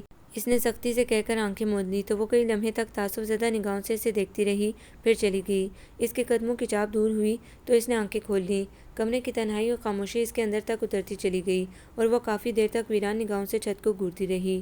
بعض اوقات ایسا ہوتا ہے کہ باہر خاموشی ہر سمت پہرے لگائے بیٹھی ہوتی ہے، مگر اندر کی دنیا میں کوہرام برپا ہوتا ہے۔ جذبات و احساسات کی چیخ و پکار سے روح کے تار جھنجھنا اٹھتے ہیں۔ اسی طوفان کی تند و تیز لہروں میں اس کی ذات لمحہ لمحہ ڈوب اور ابھر رہی تھی۔ اپنے بارے میں کسی بھی قسم کی خوش فہمی اسے کبھی نہ رہی تھی، مگر تھوڑا بہت عزت نفس اور انا کا نامعلوم کس لمحے اس کے براجمان ہو گیا تھا، جو اس کے سگے باپ نے پل بھر میں چکنا چور کر دیا تھا۔ ان کی آمد پر دادی جان نے بڑے والہانہ انداز میں اسے آگے کر کے بیٹے سے کہا تھا، رضوان، اپنی بیٹی کو تو سینے سے لگاؤ، پہلی بار مل رہے ہو بدنصیب سے۔ ٹھیک ہے ٹھیک ہے اماں، وہ بے نیازی سے کہہ کر اس کے سر پر دھیرے سے ہاتھ رکھ کر آگے بڑھ گئے تھے، جبکہ سوتیلی ماں نے بے تاثر انداز میں اس کے رخسار کو بوسہ دیا تھا اور سویٹی نے مصافحہ کرنے پر اکتفا کیا تھا۔ وہ ویسی ہی تھی جیسے امیر گھرانے کی خودسر و مغرور لڑکیاں ہوتی ہیں۔ اسے اپنے حسن پر ناز تھا تو دولت پر ازحد فخر۔ گھر کی کسی لڑکی کو اس نے ذرا بھی لفٹ نہیں دی تھی، بلکہ لڑکوں کو بھی کبھی موڈ ہوتا تو لفٹ دیتی، ورنہ سارا دن اس کے کمرے میں گزرتا تھا۔ ماں کی ازحد لاڈلی تھی۔ رضوان صاحب بھی اپنی ساری شفقت و محبت اس پر لٹاتے تھے۔ سگی بیٹی کو ایک نگاہ پیار سے دیکھنا بھی گوارا نہ تھا۔ طباشیر کی وجیح پرسنالٹی پر وہ عاشق تھی۔ آفس سے آتے ہی پھر سارا وقت اس کے لیے ہی ہوتا تھا، اور رضوان صاحب خود اسے کہہ کر لاڈلی بیٹی کو سیر کے لیے بھیجتے، وہ اسی لمحے ہی ٹوٹ گئی تھی جب باپ کی بھرپور بے اعتنائی اور بے حسی کے مظاہرے نے اسے بالکل ہی بے مول و بے وقت کر ڈالا تھا۔ پھر اب تو کسی بھی رشتے کی کئی چاہ نہ رہی تھی۔ طباشیر پر تو اسے کبھی اعتبار نہ رہا تھا۔ اس کی سنگت میں گزارے لمحات اسے گھبراہٹ، بوکھلاہٹ اور پشیمانی کا شکار کر دیا کرتے تھے۔ کجا کے ساری حیات کا ساتھ یہ ناممکن تھا۔ وہ سوچوں میں گم تھی کہ برابر کے کمرے سے طباشیر کی تیز آوازیں سن کر اٹھ کھڑی ہوئی۔ دادی جان، میں نہیں مانتا ان فرسودہ و جارحانہ رشتوں کو۔ آپ نے بچپن میں منگنی کر دی تھی تو مجھ سے پوچھ کر نہیں کی تھی۔ میری زندگی میں صرف ایک ہی لڑکی داخل ہو سکتی ہے، اور وہ سویٹی کے سوا کوئی اور نہیں ہو سکتی۔ اگر وہ نہیں تو کوئی اور نہیں، ہرگز نہیں۔ اس کے دھیمے لہجے میں بھی ہر درمی اور ضدی پن نمایاں تھا۔ ہوش کے ناخن لو بیٹا، تمہیں فیصلہ ماننے کا حکم دیا گیا ہے، سنانے کا نہیں۔ تمہاری دلہن صرف ایک ہی لڑکی بنے گی، اور وہ خولا کے سوا کوئی اور نہیں ہو سکتی۔ خاندان قائم رکھنے کے لیے، اپنی نسل بڑھانے کے لیے خولا جیسی صابر اور باانصاف لڑکی کا انتخاب کر لیا گیا ہے۔ سویٹی جیسی لڑکیاں گھر خراب تو کر سکتی ہیں، مگر بسانے کے ہنر سے ناشنا ہوتی ہیں۔ دادی جان پلیز، آپ اس کی انسلٹ مت کریں، وہ ایسی نہیں ہیں۔ وہ جزبز ہو کر بولا، کسی اور کا نہیں ہے احساس تو میرا ہی خیال کر لو۔ کیا وہ لڑکی خولا جیسے آرام و محبت دے سکے گی مجھے، بے لوث خدمت کر سکے گی میری؟ پھر پرائے خون کی خاطر کیوں ہم اپنا خون رد کریں؟ آخر کار اپنا اپنا ہی ہوتا ہے۔ چھوٹی امی کی آواز آئی تھی۔ وہ چچا جان کی سوتیلی ہی صحیح مگر بیٹی تو ہے، اور میں امی جان، خون کے رشتوں سے زیادہ دل کے رشتوں کو اولویت دیتا ہوں، ایسے رشتوں کو اہمیت دیتا ہوں جنہیں پا کر بندہ سکون اور مسرت و طمانینت کے احساسات سے سرشار رہے۔ بھلا وہ لڑکی مجھے کہاں مکمل طمانینت اور راحت سے لبریز حیات دے سکتی ہے جو خود ادھوری ہے۔ اس کی سوچ، احساس، خواہش، ہر عمل میں ادھورا پن ہے۔ جس کی ذات ادھوری ہو، میں ایسی لڑکی کو اپنا کر اپنی زندگی کی خوشیوں سے قبل از وقت دستبردار نہیں ہو سکتا۔ تباشیر کا لہجہ استہزائیہ اور توہین آمیز تھا۔ خولا کو رگوں میں لاوا دوڑتا ہوا محسوس ہوا اور لمحے بھر میں وہ فیصلہ کر کے اندر کمرے میں اس کے مقابل کھڑی ہو کر بولی، تباشیر صاحب، کس خوش فہمی میں رہنے کی ضرورت نہیں ہے تمہیں۔ تم کیا انکار کرو گے؟ میں خود انکار کرتی ہوں کہ میں تم جیسے کمظرف و بے حس آدمی سے رشتہ جوڑنے سے بہتر مجھ سے رشتہ وابستہ کرنا اپنی خوش قسمتی سمجھوں گی۔ ایک بار نہیں، 1000 بار لعنت بھیجتی ہوں میں اس رشتے پر۔ اس کی آنکھوں میں آنکھیں ڈال کر اس نے ازحد اطمینان سے کہا تھا۔ اس کی نگاہوں میں ایسی تپش اور لہجے میں ایسی کاٹ تھی کہ چند لمحے قبل فر فر بولنے والا تباشیر اس کے چہرے سے چھلکنے والا جاؤ جلال دیکھتا رہ گیا۔ چھوٹی امی اور دادی جان بھی حق تک سی اس کی جرأت دیکھ رہی تھی۔ چھوٹی امی، آپ کو میں نہیں چھوڑوں گی۔ میری محبت، خدمت و خیال صرف اپنی ماں کے لیے ہے۔ بیٹے تو ایک وقت پر بدل جایا کرتے ہیں، مگر بیٹیاں تو یوں ہی ماؤں کی خدمت کیا کرتی ہیں، بے لوث، بے غرض، بغیر کسی لالچ کے۔ وہ ان کی گود میں سر رکھ کر بولی تو وہ بے اختیار رونے لگی۔ تباشیر خاموشی سے باہر نکل گیا۔ رضوان صاحب نے بزنس شروع کر دیا تھا اور اپنی فیملی کو لے کر علیحدہ کوٹھی میں شفٹ ہو گئے تھے۔ انہوں نے اماں کو ساتھ لانا چاہا تھا، مگر ان کی بیگم نے اجازت نہیں دی تھی، اور وہ ان کی مرضی کے بغیر ایک قدم بھی چلنے کے عادی نہیں تھے۔ ان کے جانے سے گھر میں سکون کی فضا چھا گئی تھی، ورنہ وقت بے وقت کی ان کی فرمائش اور مہمانوں دوستوں کی آمد و رفت نے گھر کے بجٹ کے ساتھ ساتھ ان کی توانائیوں کو بھی کمزور کر ڈالا تھا۔ رمضان المبارک کا رحمت و برا مہینہ شروع ہو چکا تھا۔ سب روزہ رکھنے کے عادی تھے۔ افطار کے وقت خوب رونق ہوتی تھی۔ سب کی فرمائشوں کو مد نظر رکھ کر اہتمام بھی بھرپور کیا جاتا تھا۔ افطار کا سامان لڑکیاں مل کر تیار کرتی تھیں، جبکہ سحری تائی امی اور چچی جان پکایا کرتیں۔ سنو، کچھ کھانے کو لے آؤ، سویٹی کو بھوک لگی ہے۔ وہ نماز ظہر کے بعد قرآن لے کر بیٹھی ہی تھی کہ تباشیر نے آ کر اسے کہا۔ اچھا، وہ اٹھ کر کچن میں آ گئی۔ اس دن کے بعد سے ان دونوں کے درمیان گفتگو بالکل برائے نام رہ گئی تھی۔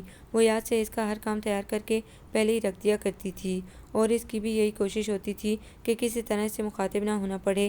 کبھی ازحد مجبوری کے عالم میں ہی مخاطب ہوتا تھا، وہ بھی نہایت مختصر انداز میں۔ فریج خاص ڈشوں سے بھرا ہوا تھا۔ خولا نے اس کی پسند کے لحاظ سے فرائیڈ فش، قیمہ مٹر اور ماش کی دال نکال کر گرم کر لی تھی، ساتھ ہی پھلکے بنا کر سلاد اور رائتا تیار کر کے ٹرالی میں رکھ رہی تھی کہ ہادیہ اور نمرہ کچن میں داخل ہو کر حیرانی سے گویا ہوئیں۔ خیریت، کون مہمان آ گیا جس کے لیے روزے میں اتنا خوار ہو رہی ہو؟ سویٹی، اس نے برنر بند کر کے صافی سے خشک آٹا صاف کرتے ہوئے کہا۔ سویٹی نہیں، اس کا نام تو پوائزن ہونا چاہیے تھا۔ کس قدر بیہودہ لڑکی ہے، حیا تو چھو کر بھی نہیں گزری اسے۔ ہر روز منہ اٹھا کر آ جاتی ہے روزے میں تنگ کرنے کے لیے۔ بندہ خود روزے نہ رکھے مگر روزے داروں کا تو احترام کر لے، مگر لگتا ہے احترام و احساس تو ان کی ماں بیٹی کو چھو کر گزرا ہی نہیں۔ آنٹی بھی کئی مرتبہ آ چکی ہیں، اور ہر مرتبہ کوئی نہ کوئی بہانہ ہوتا ہے روزہ نہ رکھنے کا۔ تم نے ایک بات نوٹ کی؟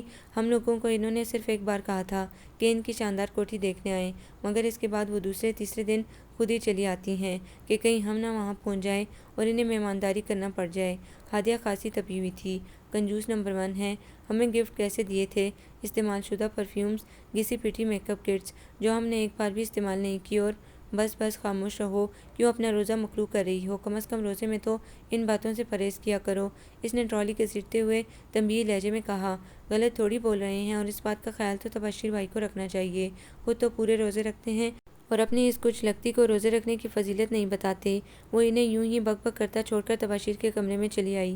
وہ کمپیوٹر پر مصروف تھا، جبکہ سویٹی مزے سے اس کے بیڈ پر اوندھی لیٹی میگزین دیکھنے کے ساتھ ساتھ کچھ گنگنا رہی تھی، جس کے ساتھ اس کی اوپر کو اٹھی پنڈلیاں تھرک رہی تھیں۔ پیریل اسٹریٹ پینٹ کے لوز پائنچے ٹانگیں اوپر ہونے کے باعث نیچے ہو گئے تھے۔ اس کی شفاف گوری اور سڈول پنڈلیاں عریاں تھیں۔ خولا دروازے میں کھڑی رہ گئی۔ ناگوار احساسات سے اس کا دل دھڑک اٹھا۔ اس گھر میں لڑکیاں باپ بھائیوں کے سامنے سر ڈھکے بنا نہیں آ سکتی تھی، اور یہاں بے حیائی کے اس گھٹیا ترین منظر نے اسے منجمد کر ڈالا تھا۔ اسی لمحے تباشیر نے بھی مانیٹر پر سے نگاہ اٹھا کر اس کی جانب دیکھا تھا۔ اس کے انداز پر دوسری نگاہ سویٹی پر پڑی تھی، جو لمحے کے 1000ویں حصے میں بوکھلا کر ہٹائی گئی تھی۔ اندر لے آؤ، وہاں کیوں گئی؟ اس نے گہری نگاہوں سے اس کی جانب دیکھتے ہوئے نارمل لہجے میں کہا۔ فیروزی سادہ سوٹ میں اس کی گلابی رنگت میں کچھ ایسی جذبیت اور پاکیزگی کا نور تھا کہ وہ بے ارادہ اس طرف دیکھے گیا۔ تھینکس گاڈ تم لنچ لے آئی، ورنہ مجھے تو لگ رہا تھا میں بھوک سے مر جاؤں گی۔ وہ تباشر کی آواز پر اس کی طرف متوجہ ہو کر کہنے لگی، کچھ اور تو نہیں چاہیے؟ وہ ہر موقع پر بہترین مہمان نواز ثابت ہوئی تھی۔ 1 گھنٹے بعد کافی لے آنا، شاہانہ انداز میں حکم ملا تھا۔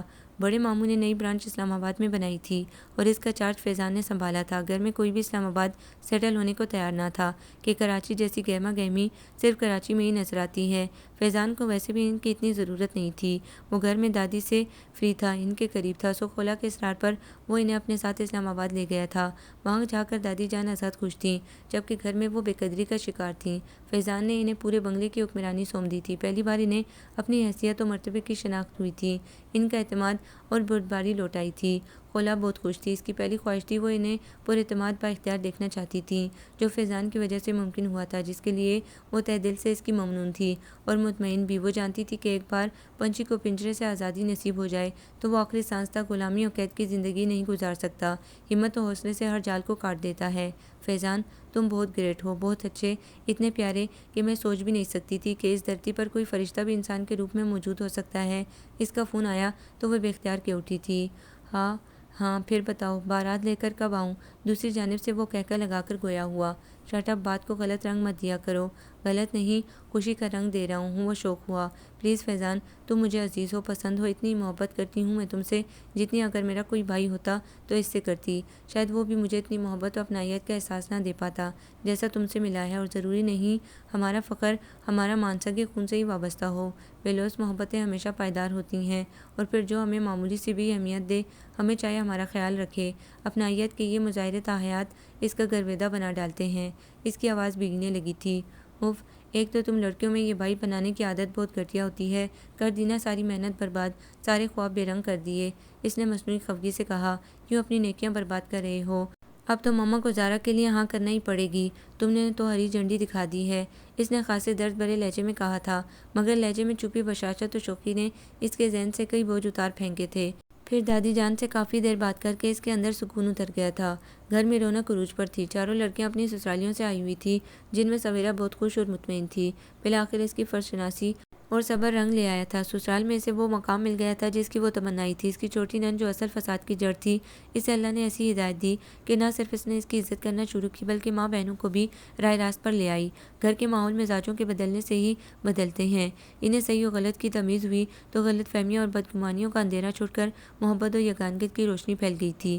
مل کر رہنے کا اصل لطف جب ہی آتا ہے جب ہم ایک چھت تلے رہتے ہوئے ایک دوسرے کی پریشانیاں اور خوشیاں سچے دل سے شیئر کریں، اور اس کے لیے لازمی ہے کہ ہم بڑوں کا لحاظ و ادب ہر حال میں کریں، اور بڑے بھی چھوٹوں سے شفقت و محبت سے پیش آئیں۔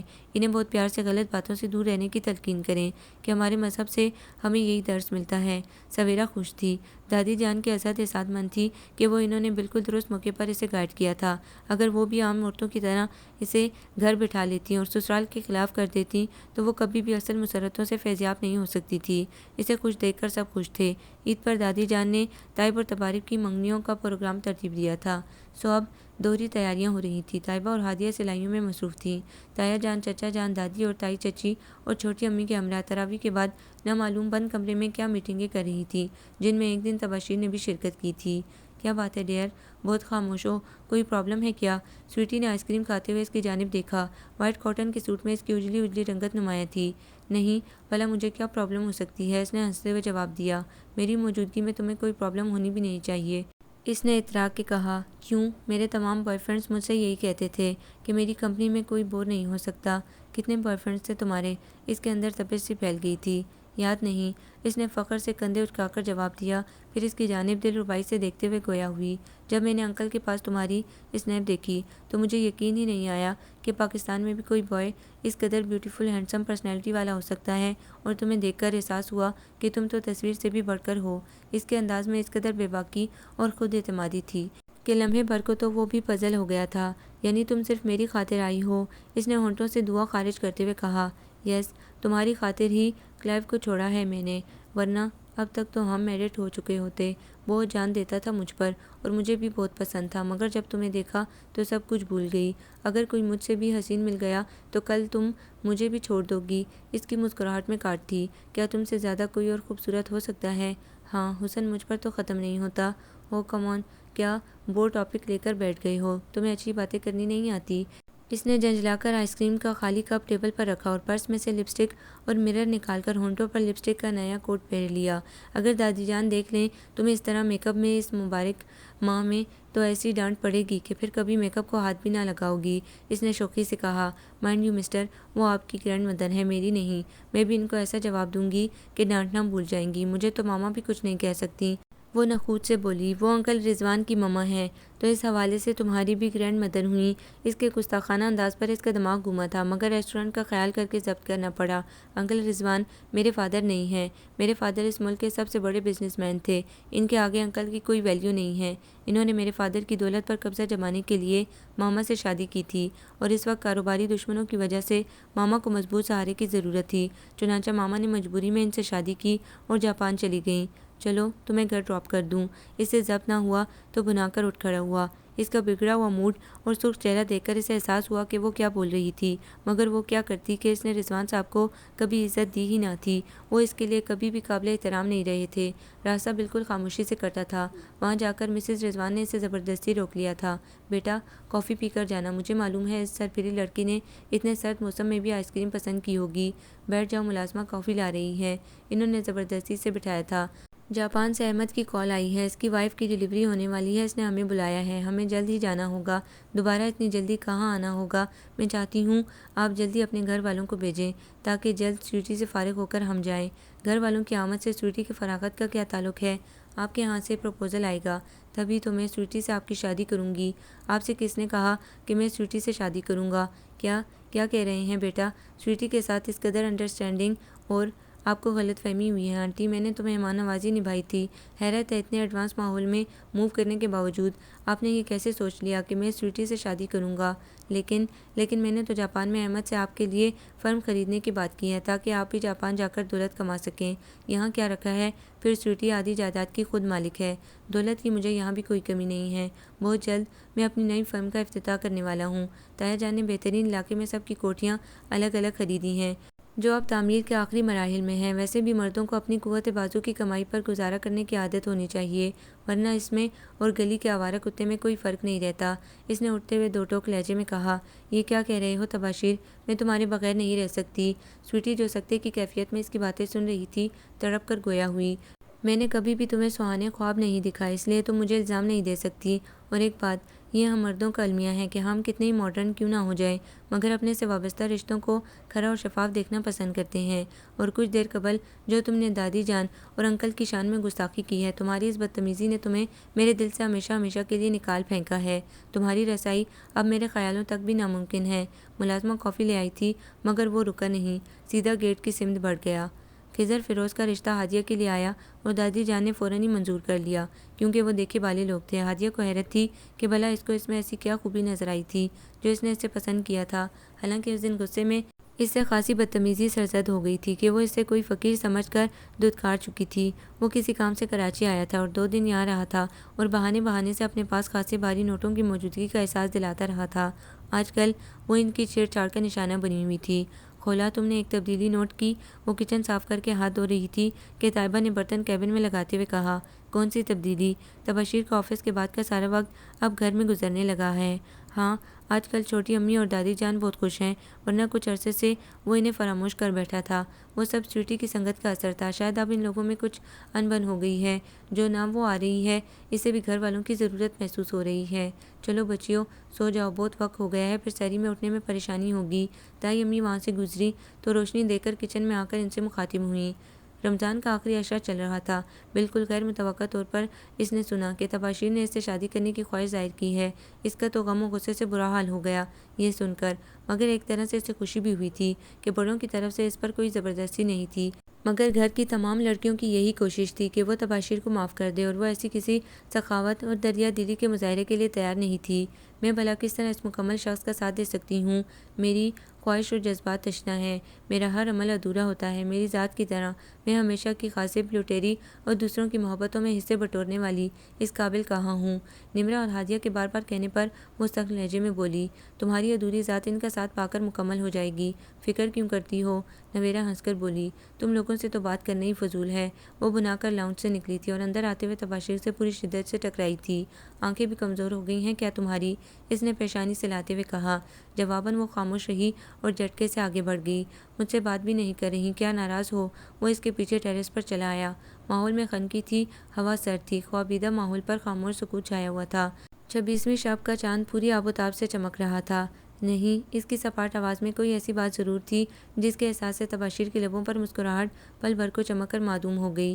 تم نے فیضان کی خاطر مجھے ریجیکٹ کیا تھا، جبکہ پلیز میں اس ٹاپک پر کوئی بات کرنا نہیں چاہتی، اور آپ کو فیضان کے بارے میں کسی بھی گھٹیا انداز میں سوچنے کی ضرورت نہیں ہے۔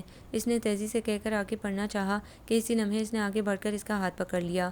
بات سنو میری، پھر جانا۔ یہ درست ہے کہ مجھے تم سے پہلے بہت ساری شکایتیں تھیں، شکوے تھے، مگر باشعور ہونے کے بعد مجھے اپنے رویے پر شرمندگی تھی۔ میں نے خود کو کافی حد تک بدلا اور زیادہ تر کوشش کی کہ کوئی ایسی بات نہ کروں جس سے تمہیں تکلیف ہو۔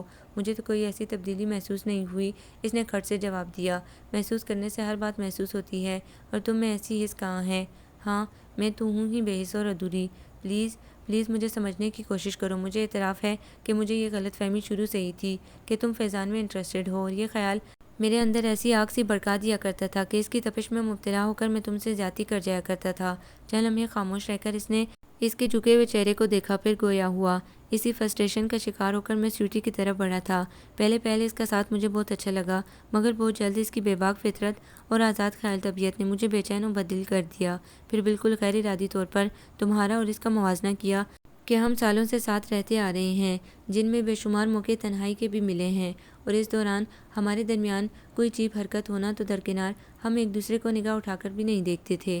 مگر سویٹی، خیر اس کے سنگ رہ کر میں نے جانا کہ حیا اور لجاجت، بے حیائی اور بغیرتی میں کیا فرق ہوتا ہے، اور سب سے زیادہ پاورفل احساس یہ ہوا کہ اس نے بھرپور نگاہوں سے اسے دیکھتے ہوئے کہا، میں تمہارے وجود کا اتنا عادی ہو گیا ہوں کہ تصور میں بھی تم سے جدائی برداشت نہیں ہو سکتی۔ اس کے باری لہجے میں جذبوں کے ان گنت پھول کھلے ہوئے تھے۔ مجھے معلوم ہے یہ کوئی نیا پلان ہے مجھے بیوقوف بنانے کا، تم نہیں سدھر سکتی۔ اس کا دماغ ایک دم ہی گما تھا۔ تمہیں معلوم ہے مجھ سے کوئی زبردستی اپنی بات نہیں منوا سکتا۔ میں نے پہلے فیضان سے فون کر کے معلوم کیا تھا، وہاں سے اوکے کا سگنل پا کر میں نے دادی جان اور تایا جان وغیرہ سے تمہارے لیے حامی بھری تھی، ورنہ تایا جان تو دادی کو منا چکے تھے سویٹی کو بہو بنانے کے لیے۔ میری بات پر یقین نہ آئے تو ان سے معلوم کر لو، انہوں نے اس شرط کے ساتھ حامی بھری تھی کہ میں نے تمہارا دل دکھایا ہے تو مجھے ہی تمہیں منانا بھی پڑے گا۔ اگر میں نہ مانوں تو، اس نے دھیمے سے کہا، تو تمہیں یہاں سے دھکا دے کر خود بھی چھلانگ مار لوں گا۔ زبردستی ہے کیا؟ بالکل۔ دیکھا سچی بات کڑوی تو ہوتی ہے مگر تاثیر شہد کی رکھتی ہے۔ اس دن میری باتوں نے تمہیں زگ تو پہنچائی ہے مگر تمہیں مکمل بھی کر دیا ہے، اس لیے کہ اس دن کے بعد سے تم نے کوئی کام ادھورا نہیں چھوڑا ہے، اس نے شرارت سے کہا تو وہ مسکرا دی۔ میں چاہتا ہوں یہ عید تمہاری زندگی کی مسرتوں سے لبریز یادگار عید ہو جسے تم تا حیات نہ بھلا سکو۔ آج سے تمہارے تمام دکھ میرے اور میری تمام خوشیاں تمہاری۔ دراصل تمہاری بے لوث محبت نے امی کے ساتھ ساتھ مجھے بھی مسخر کر لیا ہے۔ کہاں تو ایک دوسرے کی شکلیں دیکھنے کے بھی روادار نہ تھے، یا یہ عالم ہے کہ راز و نیاز ختم ہونے میں بھی نہیں آ رہے۔ نیچے چلیں، فیضان چچا آئے ہیں، ہادیہ نے وہاں کر کھری کھری سنائی تھی۔ میں سحرش کا گنہگار ہوں اماں، مجھے میرے گناہوں کی بہت سزا ملی ہے۔ سحرش کی موجودگی میں نے عافیہ سے نکاح دولت کے لالچ میں کیا تھا، مگر یہاں سے ہی میری بد نصیبیوں کا آغاز ہو گیا تھا۔ میں اس کے ساتھ جاپان چلا گیا اور وہاں جا کر مجھے معلوم ہوا کہ جسے میں نے بیوہ سمجھ کر نکاح کیا تھا وہ بہت بڑی شاطر اور مکار عورت ہے، اور حضرت کنجوس بھی۔ وہاں جاتے اس نے میرا پاسپورٹ اپنے قبضے میں کر لیا۔ رات دن مجھے مشین کی طرح کام کرنا پڑتا تھا، پیسہ تو میرے ہاتھ میں بالکل بھی نہیں دیتی تھی۔ فون پر بھی آپ لوگوں سے بات کبھی اتفاقاً ہی ہوتی تھی جب وہ کسی وجہ سے میرے سر پر سوار نہ ہوتی تھی۔ یہ آپ کی دعائیں بھی تھیں جو سویٹی کی وجہ سے وہ یہاں آنے پر تیار ہوئی، تو مجبوراً مجھے بھی ساتھ لانا پڑا، اور اس پر بھی یہ شرط تھی کہ میں اپنی بیٹی سے نہیں ملوں گا۔ فیضان اماں کے قدموں میں بیٹھے رو رہے تھے اور کہہ رہے تھے، میں جو اسے برسوں سے دیکھنے، سینے سے لگانے کی آرزو لیے جی رہا تھا، عزت کی خاطر یہ وار بھی سہ گیا، مگر اب میرے صبر کی تنابیں ٹوٹ گئیں جب ان ماں بیٹی نے مجھے مجبور کرنا چاہا کہ میں یہاں آ کر تباشیر کو راضی کروں سویٹی سے شادی کرنے پر، اور میں لعنت بھیج کر آ گیا ان کی بے مول غلامی پر۔ میں نے بہت سزا کاٹی ہے اماں، کیا آپ کے قدموں میں جگہ ملے گی مجھے؟ کیا میری بیٹی اور میرے اپنے مجھے معاف کر دیں گے؟ بہت خطاوار ہوں میں۔ وہ پھوٹ پھوٹ کر رو دیے تو اماں نے بہتے آنسو سمیت انہیں سینے سے لگا کر کہا، یہ گھر تمہارا ہے، سب تمہارے اپنے ہیں، کوئی تم سے خفا نہیں ہے۔ اور خولا کس طرح باپ سے ناراض رہ سکتی ہے؟ تایا خولا کا ہاتھ پکڑ کر ان کی طرف لے آئے تو باپ کے کشادے سینے سے لگ کر اس نے اتنے آنسو بہائے کہ تمام تشنگی اور برسوں کا غبار دھل کر صاف ہو گیا۔ عید کا چاند نظر آ گیا تھا، ہر سو خوشیوں اور شادمانیوں کے رنگ چمک اٹھے تھے۔ گھر میں نئے سرے سے ہنگامے جاگ اٹھے تھے۔ گھر کی خواتین کچن سنبھال چکی تھیں، وہ سب چوڑیوں اور مہندی کے چکروں میں الجھ رہی تھیں۔ خولا کیا کر رہی ہو بیٹا؟ چھوٹی امی سے وارڈروب میں گھسے دیکھ کر پوچھنے لگی۔ کل پہننے کے لیے سوٹ دیکھ رہی ہوں، یہی رکھا تھا مگر اب نہیں مل رہا۔ مل جائے گا، پرسوں پہن لینا، کل پہلی عید ہے، تباشیر کے ساتھ جا کر کوئی خوبصورت سا سوٹ لے کر آؤ اور میچنگ کی ہر چیز لے کر آنا۔ اس کے انکار سے قبل ہی انہوں نے تباشیر کو آواز دی تھی جو فوراً چلا آیا تھا۔ چاند رات کی رونق عروج پر تھی، رنگ برنگی روشنیاں ہر سو بکھری ہوئی تھیں۔ تباشیر کے ہمراہ فرنٹ سیٹ پر وہ خاصی نروس سی بیٹھی ہوئی تھی۔ تباشیر کے چہرے پر الوہی مسرتوں کی روشنی تھی، وہ جذبے لٹاتی نگاہوں سے بار بار اسے دیکھ کر گنگنا رہا تھا۔ عید کا چاند آج دیکھا ہے، ہر کلی یوں ہی سدا ہی مسکرائے، ہاتھ اٹھا کر دعا کرتا ہوں کاش ایسی عید بار بار آئے۔ آپ کو یہ ناول کیسا لگا؟ کمنٹس میں اپنی رائے ضرور دیں۔ ہمارے چینل کو لائک کریں، سبسکرائب کریں، شیئر کریں۔